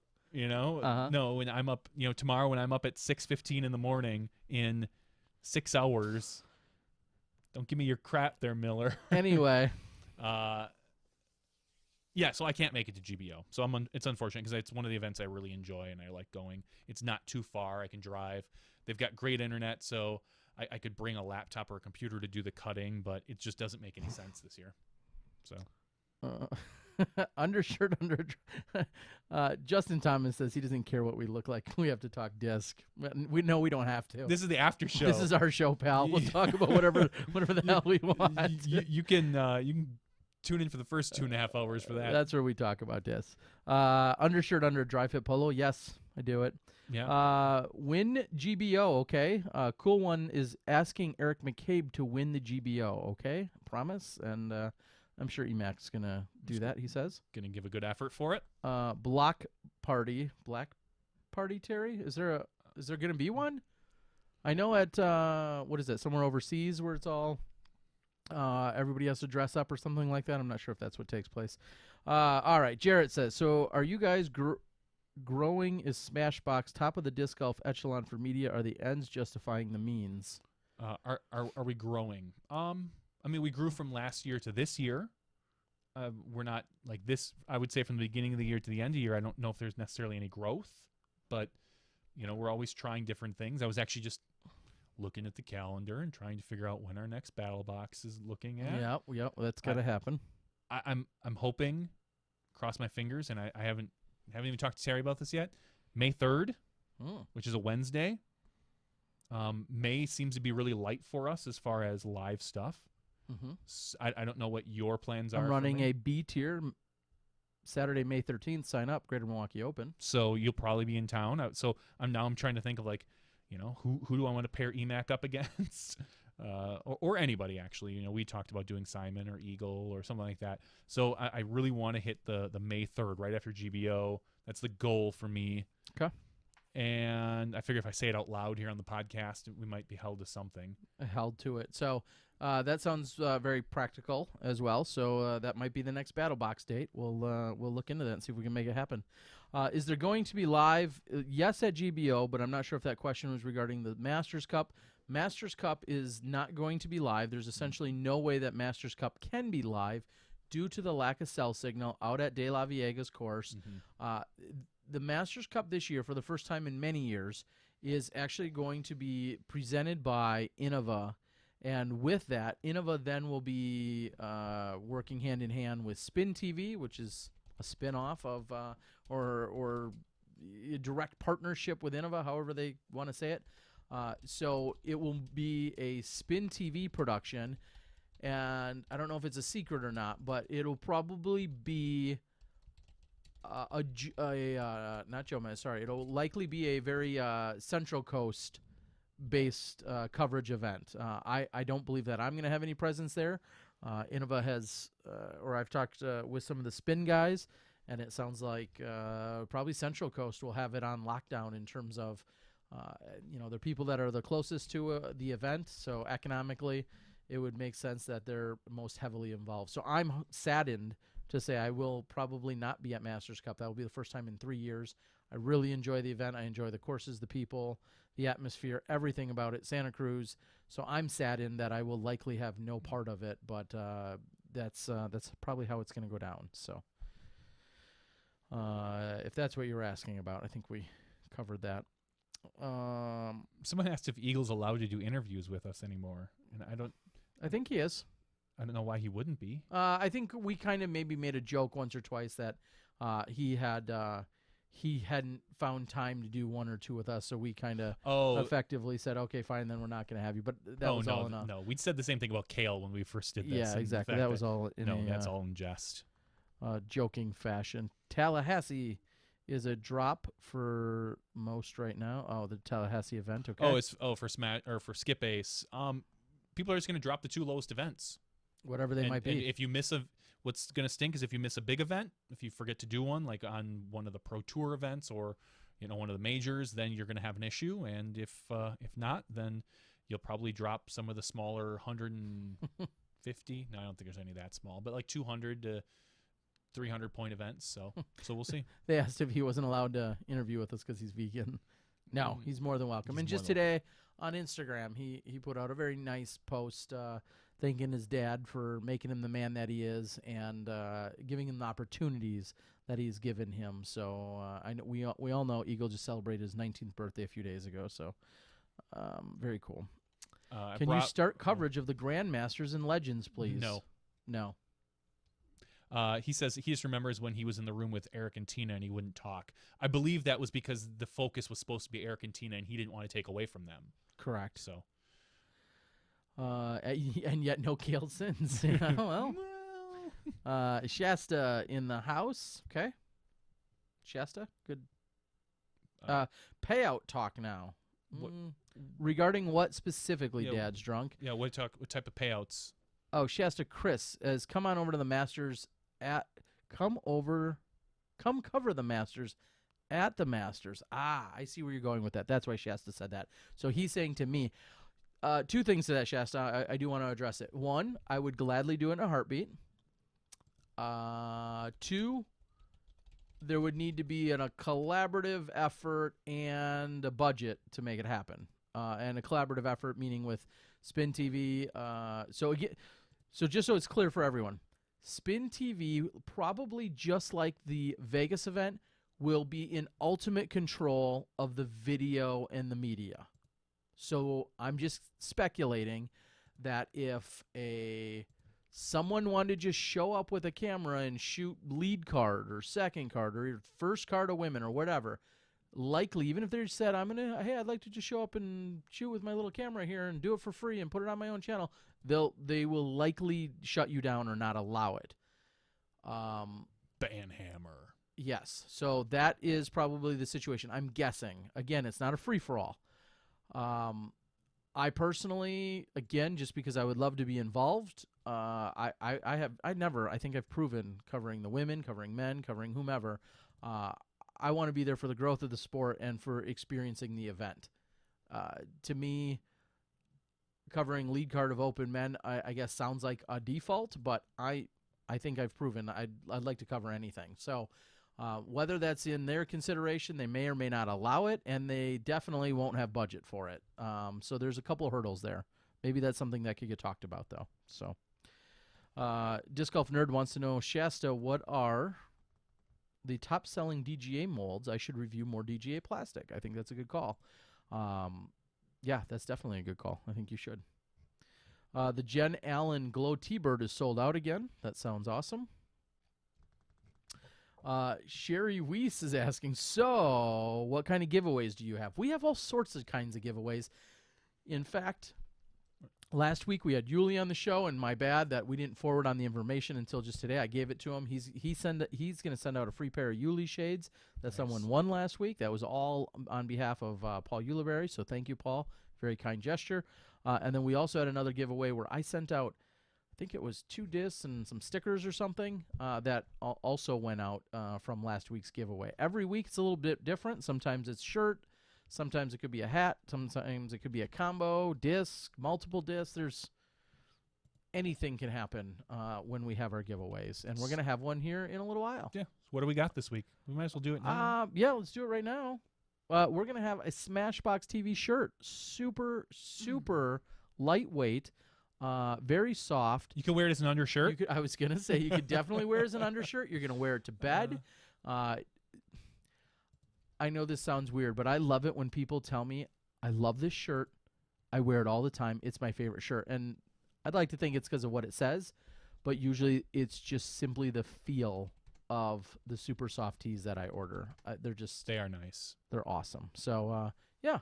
We'll have a super soft shirt that we can give away. Johnny V is going to work a few numbers. In order to be eligible for the giveaways, all you have to do is become a Patreon supporter at any level. If you go out to patreon.com, that's patreon.com/SmashBoxxTV, you will find our Patreon account. Everybody seems to have them these days, but you'll find our Patreon account. And if you support our show in any capacity, you may get the podcast in your inbox a little bit quicker than everyone else. You'll get that. And then you'll also become automatically eligible every single week to win whenever we have a giveaway. So those are your first two. And then at other levels, you can win other stuff and or you're entitled to other stuff. We're going to have some discs that we're going to be sending out and some other special things. But just donate or contribute at that $1 level, at the minimum of the $1 level, and that's how you could win stuff. So there's been people that have donated $4 and have won $20, $25 worth of stuff. Sounds like you're coming out ahead there. So yeah, we're looking at you, Mike Cullerton. Yeah, Mike, who has now won twice. That's right. Some good stash of goodies here. So all right, so we have over 100 people, 120 right now that have become eligible. 120 people. So I did something not too crazy and different. Normally when I sort the list by first name alphabetical. Mm-hmm. I went first name alphabetical backwards. So 1 is going to be Z, 120 will be A. I just mix it up. There was a rumor, just so you know, there was a rumor on the board earlier that some silly person said, I think tonight they're giving away a grip bag. We would love to give away a grip bag as soon as Grip sponsors our podcast. So if Grip wants to sponsor... Grip, if you want to sponsor the podcast and give away a bag, we'd be happy to give that away. But no, we are not giving away a grip bag tonight. All right, so let's take a look here. Generate 1 through 120. The number is 46. No, is that you? Mike Cullerton. No. We're at 11:52 Central Time. Our winner's number is 146. Or is 46, correction. 46, Terry. You're clicking on stuff. 46. You got me lost. No, 46. I wanted to make sure. So 46 is... Oh, it was close. It was almost Mike Cullerton. It's Mike Haas. Wow. And I believe Mike Haas might have won something else recently. I don't know if you can check your board. If he didn't, I know I sent him a message recently regarding something. Let me look. Do you see him anywhere in there? I do not. There might have been another giveaway that he was part of, something I was working on, because I messaged him literally today about something. Nope, he did not. Okay. He is not a previous winner. I've got the whole list of winners right here. All right. I think the only local winner we've had so far is kind of local is Will Miller. Okay. Well, Mike Haas, very cool. Congratulations. I'll reach out to you regarding your shirt size. We've got 1 or 2 different colors, maybe 3 depending on your size. So Pretty sweet. thanks a lot, Mike Haas. Thanks a lot to everybody who is a Patreon supporter. Once again, patreon.com/SmashBoxxTV. You can give as little as you want, but what we usually don't say is you can give as much as you want. And then maybe you too could win a used undershirt, Joel. He said a used undershirt. Oh, should we give him these? I could just draw a Smashbox logo on this one and we can send it Perfect. out. Fortuna says, when are you guys coming to Michigan to record some tournaments? As soon as a tournament in Michigan pays us to come there. Or, yeah. Is that a good way to put it? Yeah, no, that's basically it. Either us or me, Disc Golf Guy recorded, or Smashbox Live. Either or. That's probably, I hate to sound, blatant or, yeah, but that's probably the way that would go. That's how the game's played. It is now. Your Emac calls dibs. I'm not sure what he's calling dibs on. I think my undershirt. Okay. Sent Shasta might be in your filtered messages. Patreon supporter only giveaways are so anticlimactic. The Patreon supporter only giveaways. Not for the people who win. Yeah, why are they anticlimactic? Climactic. You can see in there. Not climatic. That'd be like climate. Climactic. Yeah, okay, sorry. But why? Maybe because they can't see? I don't know. If you're a Patreon supporter, I'm assuming you're I ready. think we should get a big raffle thing. Oh, that a would big drum. Right? Yeah, that'd be a big pain in the butt. I though. think it'd still be awesome. It Oh, would- yeah, because you'd have to put different names. I'd have to put names in and Just then put the sheet in there. Put one sheet, print it out, put the Post sheet in there, and say number 46, and I'd still go find it on there. But at least we get the that would be kind of cool. kind of sad. DGA is no longer presenting the presenting sponsor at Masters Cup. Business. That's what I'm going to say to that. Rob Bullen. Business. Money talks. And I understand what you're saying in terms of a historical situation. I get it. At the end of the day, though, it comes down to dollars and cents and business. Trivia giveaways are the best. They can be They can be, except for there's always drama or chaos because everyone's like, "No, I saw my name on there first," or whatever. Either way, We can be present, Terry. No, that would be funny. You must log in. You must be here listening live at some random time during the middle of the night. Well, have you heard what Bobby Brown's doing with the disc golf answer man? What? He is putting out basically like a podcast that says That's cute. you have it's like an extra episode, but it basically just gives you like a code word, and you have to do it within an hour of him uploading it, or 5 hours or whatever, and then you get I forget if they give away a prize, or if you're then entered in to give away a prize, something along those lines, so that they know who is subscribed to the actual show, not just downloading it, who's actually subscribed on your local your player, because it's not put out on their other feeds. It's literally just the whatever RSS feed that you have. Interesting. So Sounds very, very 60-second club Gary V style. I love it, Bobby. All right. Ronald says, okay, I didn't win. I can go to bed now. Cool One says, on Masters coverage topic. Let's hear it if there's more to that. I also said you were giving me a Delta cart. Yep, not so much.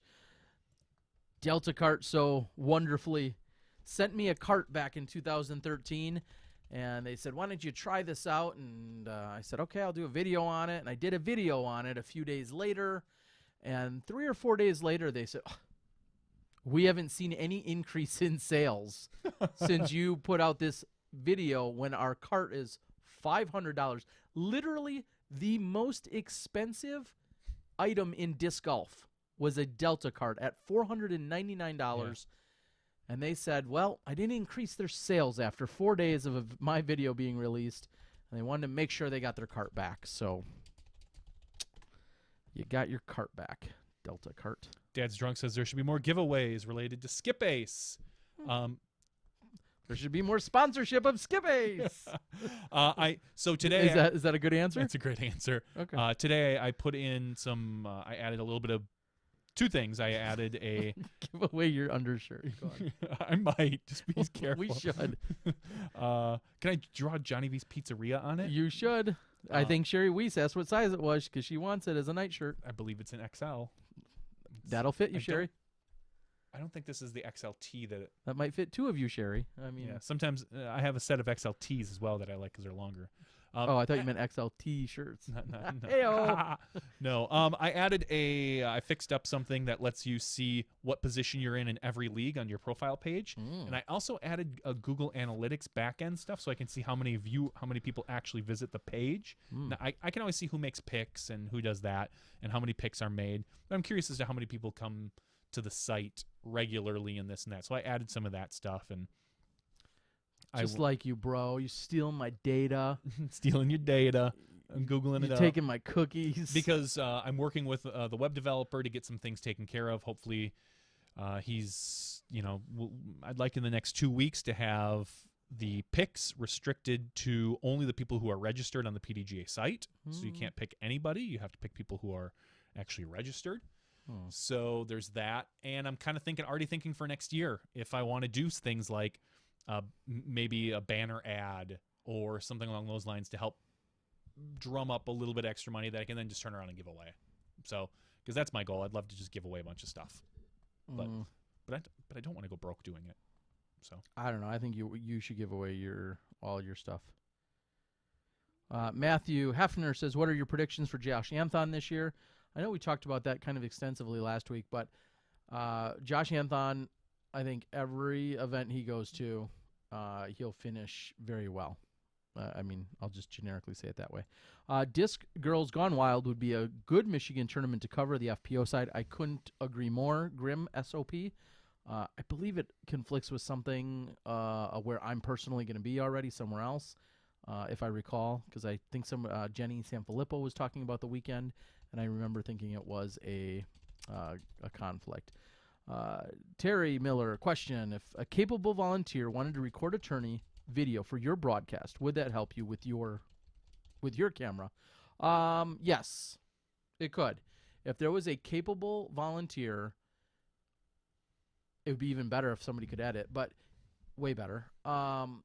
If there was a capable volunteer that I knew and or trusted or vetted in some capacity that was covering an event that people would want to watch, and I don't want to sound harsh, but if people would want to watch it, whether it's a name or a course or a historic event or something like that, and somebody could film it, I would consider certainly sending out my personal camera and some basic tools to then make that happen. I would very much consider that, yes. And again, it would be even better if that person or someone there wanted to edit it together, because I hate editing, and I'm not as good at it as I wish I was, but I hate doing it. If that answers you, cool one. And we can talk more offline about that if you'd like. I'd want to see Anthon take down a Disc Golf Pro Tour or NT this year. I don't think that's out of the question. If it don't make dollars, it don't make sense. DJ Quick or Dad's Drunk both say that. I agree. DGAM doing big things. Yeah, they are. Good night, Bethany from Minnesota. Good luck with your products and endeavors. Good night to you. Has Polo contacted you? Their sales haven't gone up in 2 hours on this podcast being on. I know. Actually, I think technically this was a clearance item at the Gap. So look at you. If Gap gets this at is me. Actually a Skyline shirt. Yes, it is. So I got it. Which I gave you. I know you are single-handedly responsible for Delta's sales. I know a few other podcasts that do stuff for the leader of their skip leagues for given tourneys and such. I said that's great. I'm happy that other people are enjoying it and being able to give away. I know the DGAM guys give away stuff once in a while, and I think that I don't know. Maybe Disc Golf Show does.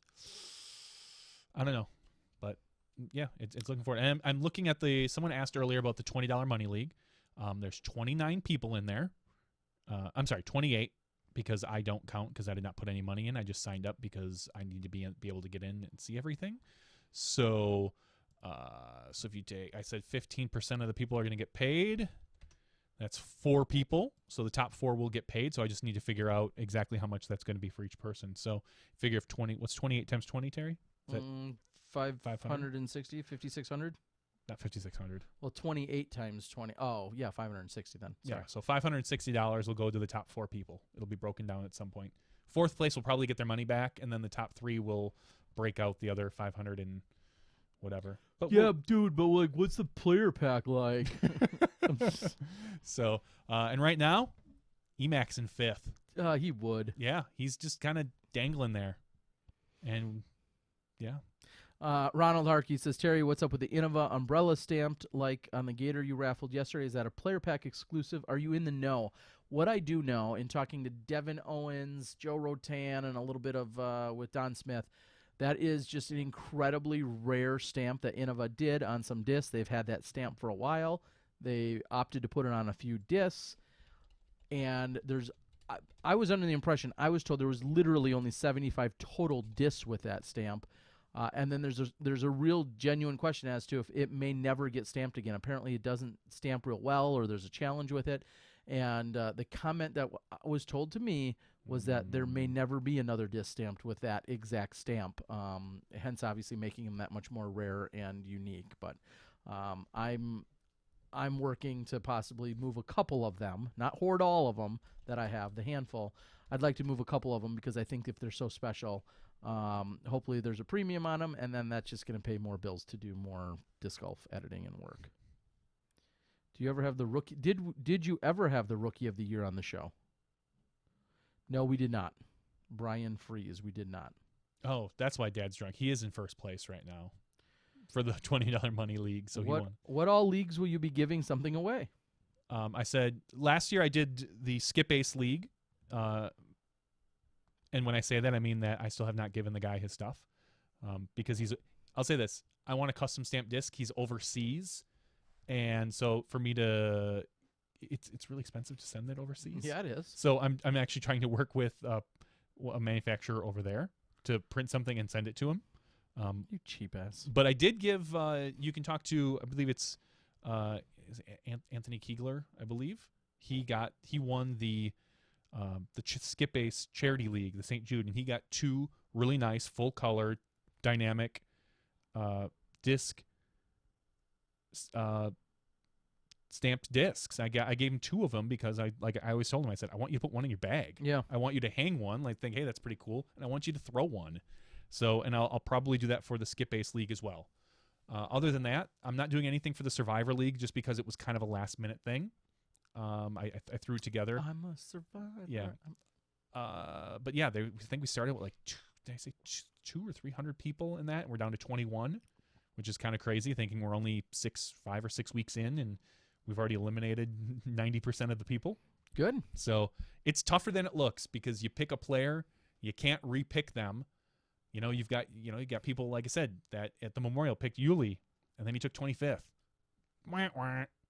So I'm curious as to how long we go until we're down to 1 person, or 3 people and they all get eliminated at once or something. It will be it will be crazy. And I think next year I will have a paid version of the Survivor League, so everyone will pitch in like $5 or $10, and then it's going to be literally a winner take all. That makes sense. I you're like a survivor. I'm a survivor.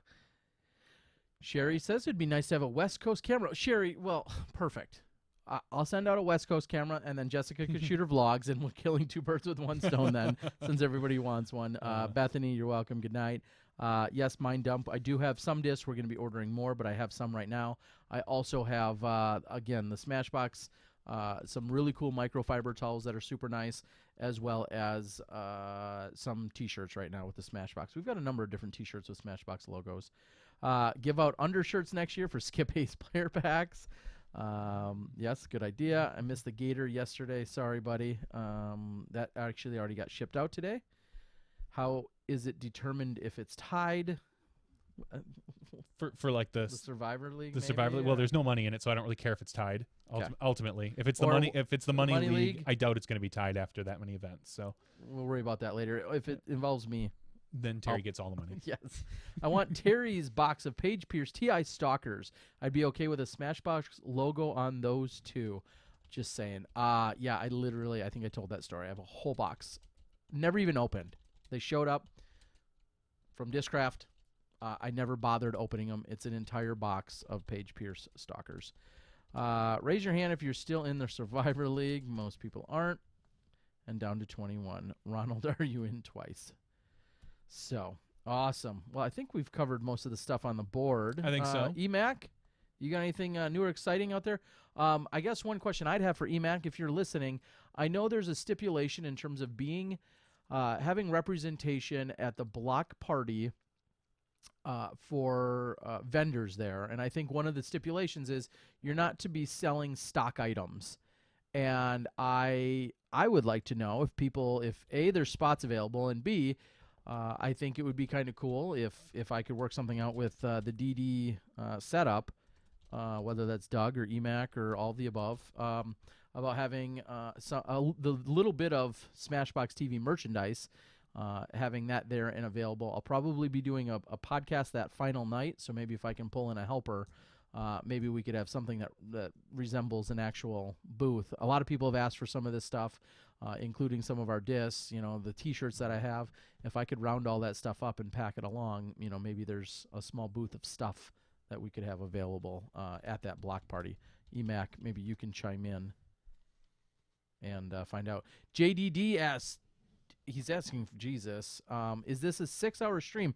No, right now it's almost 3 hours to the minute. So half of what you're asking for. Yeah, one option would be for people to throw in and pool, kind of basically bet. I think that's what they're talking about, is people pooling in together prizes, then turn around and give out. That's a good way to get you off the hook. I like that. Yeah. Tom McManus is on the board. Hey, Tom, good to see you, buddy. Silver Fox is getting signs, and the course is looking good. Southeastern Wisconsin, very much so. Dad's Drunk asks, why don't more TDs just do straight payout and lunch provided over player packs? Probably because, like everything TDs do, people will complain. And people like players packs. Yeah, because it's a guaranteed something. It's a guaranteed something. Because what if, and I'm just going to play devil's advocate even as a TD here, what if you show up to my tournament and the local Explorium Brew Pub, who makes incredible food and great beer, but they show up and they're going to provide the lunch, and I'm going to have to pay them some fee for being there. They provide the lunch, and it's pulled pork and cold slaw and 2 other items plus a beverage, and you say, great, I hate pulled pork.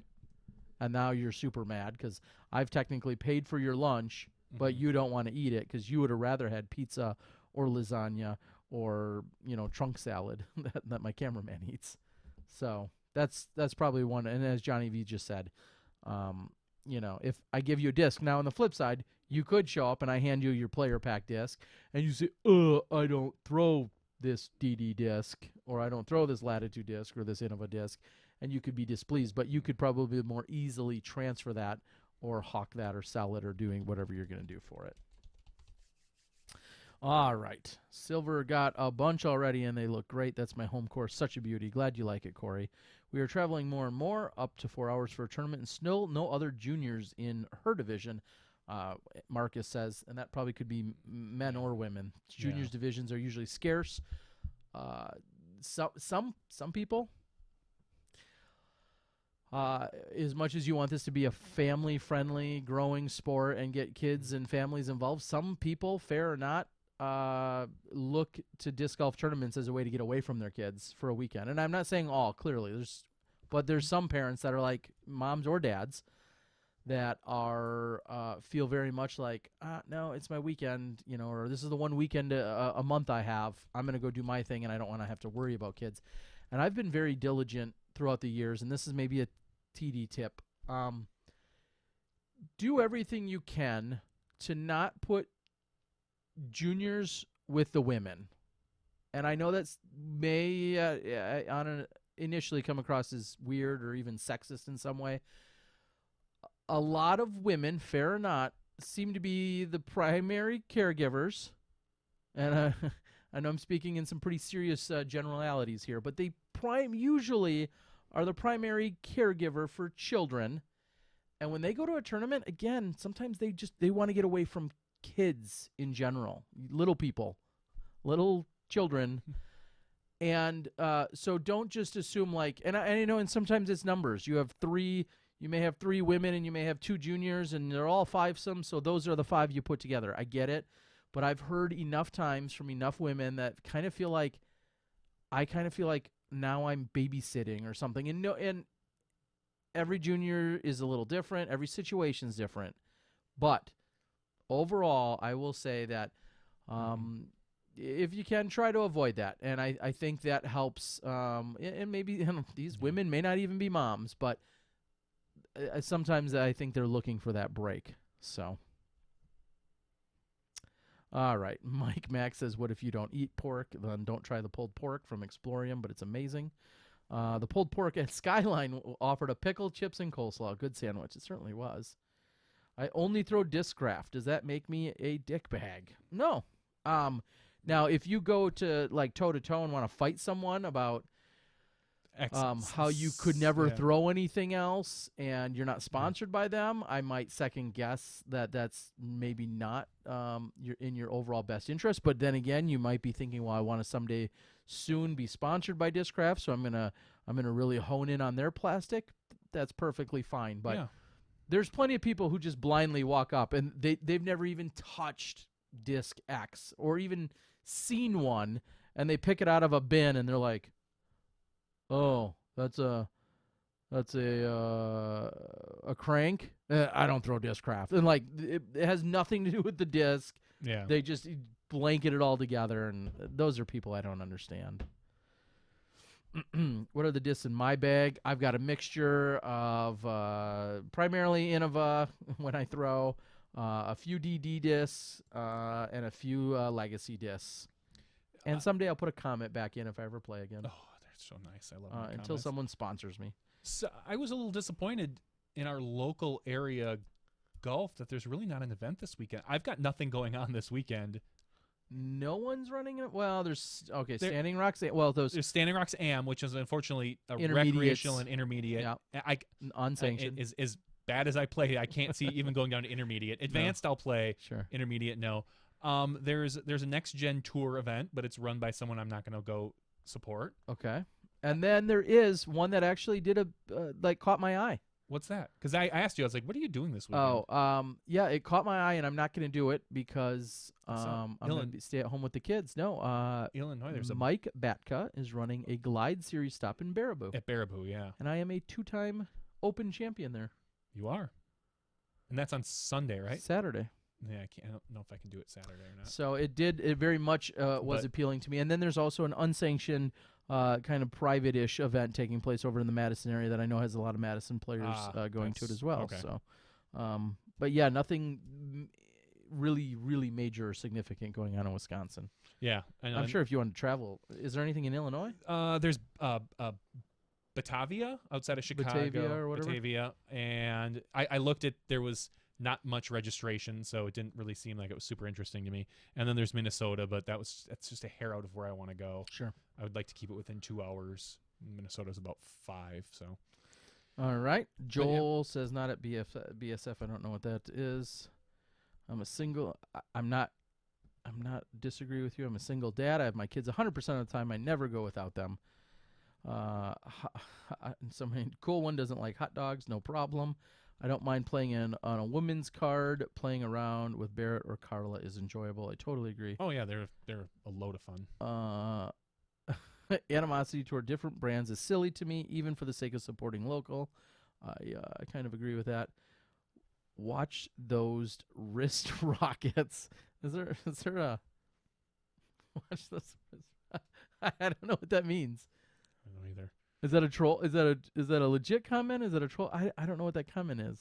It makes me, for some reason I'm guessing it's not. Yeah, I don't know. Need to try the AVR 3. I've got some. I've sold a couple. I haven't thrown one because nobody got time for throwing.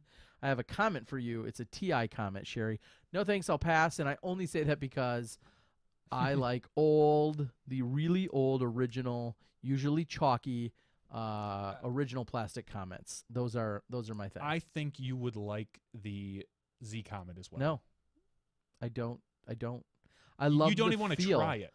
I love the feel. No, I understand that. Like, and I'm not saying you would take that out of your bag, but I think you. I don't know why I would though, because I don't like throwing that Z mid-range feel. I don't throw any mid-ranges from any name brand really that aren't of like I'll say a Pro or a DX feel. Okay, in that case, I can understand it. I just like the way it flies. I like the Z personally. I'm a fan of the Z Comet, the way it flies, because it's just a hair more stable than the old chalky ones. Because I have a couple of those as well, but it's not as stable as a Buzz. So, okay, because it's kind of funny because almost all my mid ranges are Discraft. Most of my drivers tend to be Innova. Right now, my putter, except for the Trespass, I have in my bag. Carver says I don't need any more Diz. I technically don't. No, he doesn't. I don't. Unless it's an Ontario Rock, which I collect. I do have.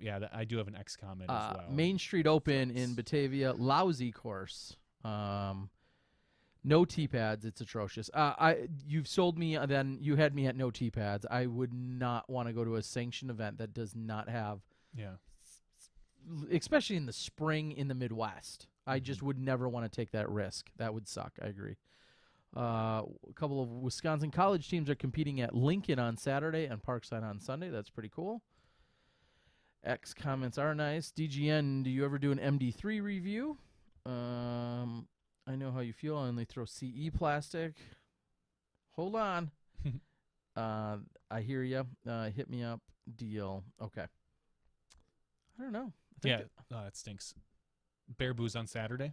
I believe so. I can't go then. My wife's coaching a soccer game, which means I need to be around for one of the kids, and I can't take her with me. I could take the boy. I can't take the girl with me. Yeah. And nothing offense, just my daughter particularly would not work well on a disc golf course. Yeah. Hauling a 5-year-old along to a tournament probably wouldn't settle well. Just send her with another card. Go follow them along. Just sit with bad guy here. Yeah, there you go. PDGA site up and running? No? I don't know. They appears to be. Hit refresh. Yep, there it is. Looks like it's back up. When Dana came on at 9, originally it said it'd be up at 9. Oh. And then when a couple minutes after 9, it said it'd be up at 10. By like 9:30, it said it'd be up by 1. Okay, But now it's the more they dug in, the more. Yeah. Well, that's just it. Stick with our podcast long enough, and we'll have all the resources. It'll all work. It'll all work. All right, let's call it. You ready to call it? All I'm right. ready to call it. All right, folks. Well, my drink's been empty for a long time. Oh, Johnny. I was going to go back out here to the board and make sure there's nothing else that I missed. No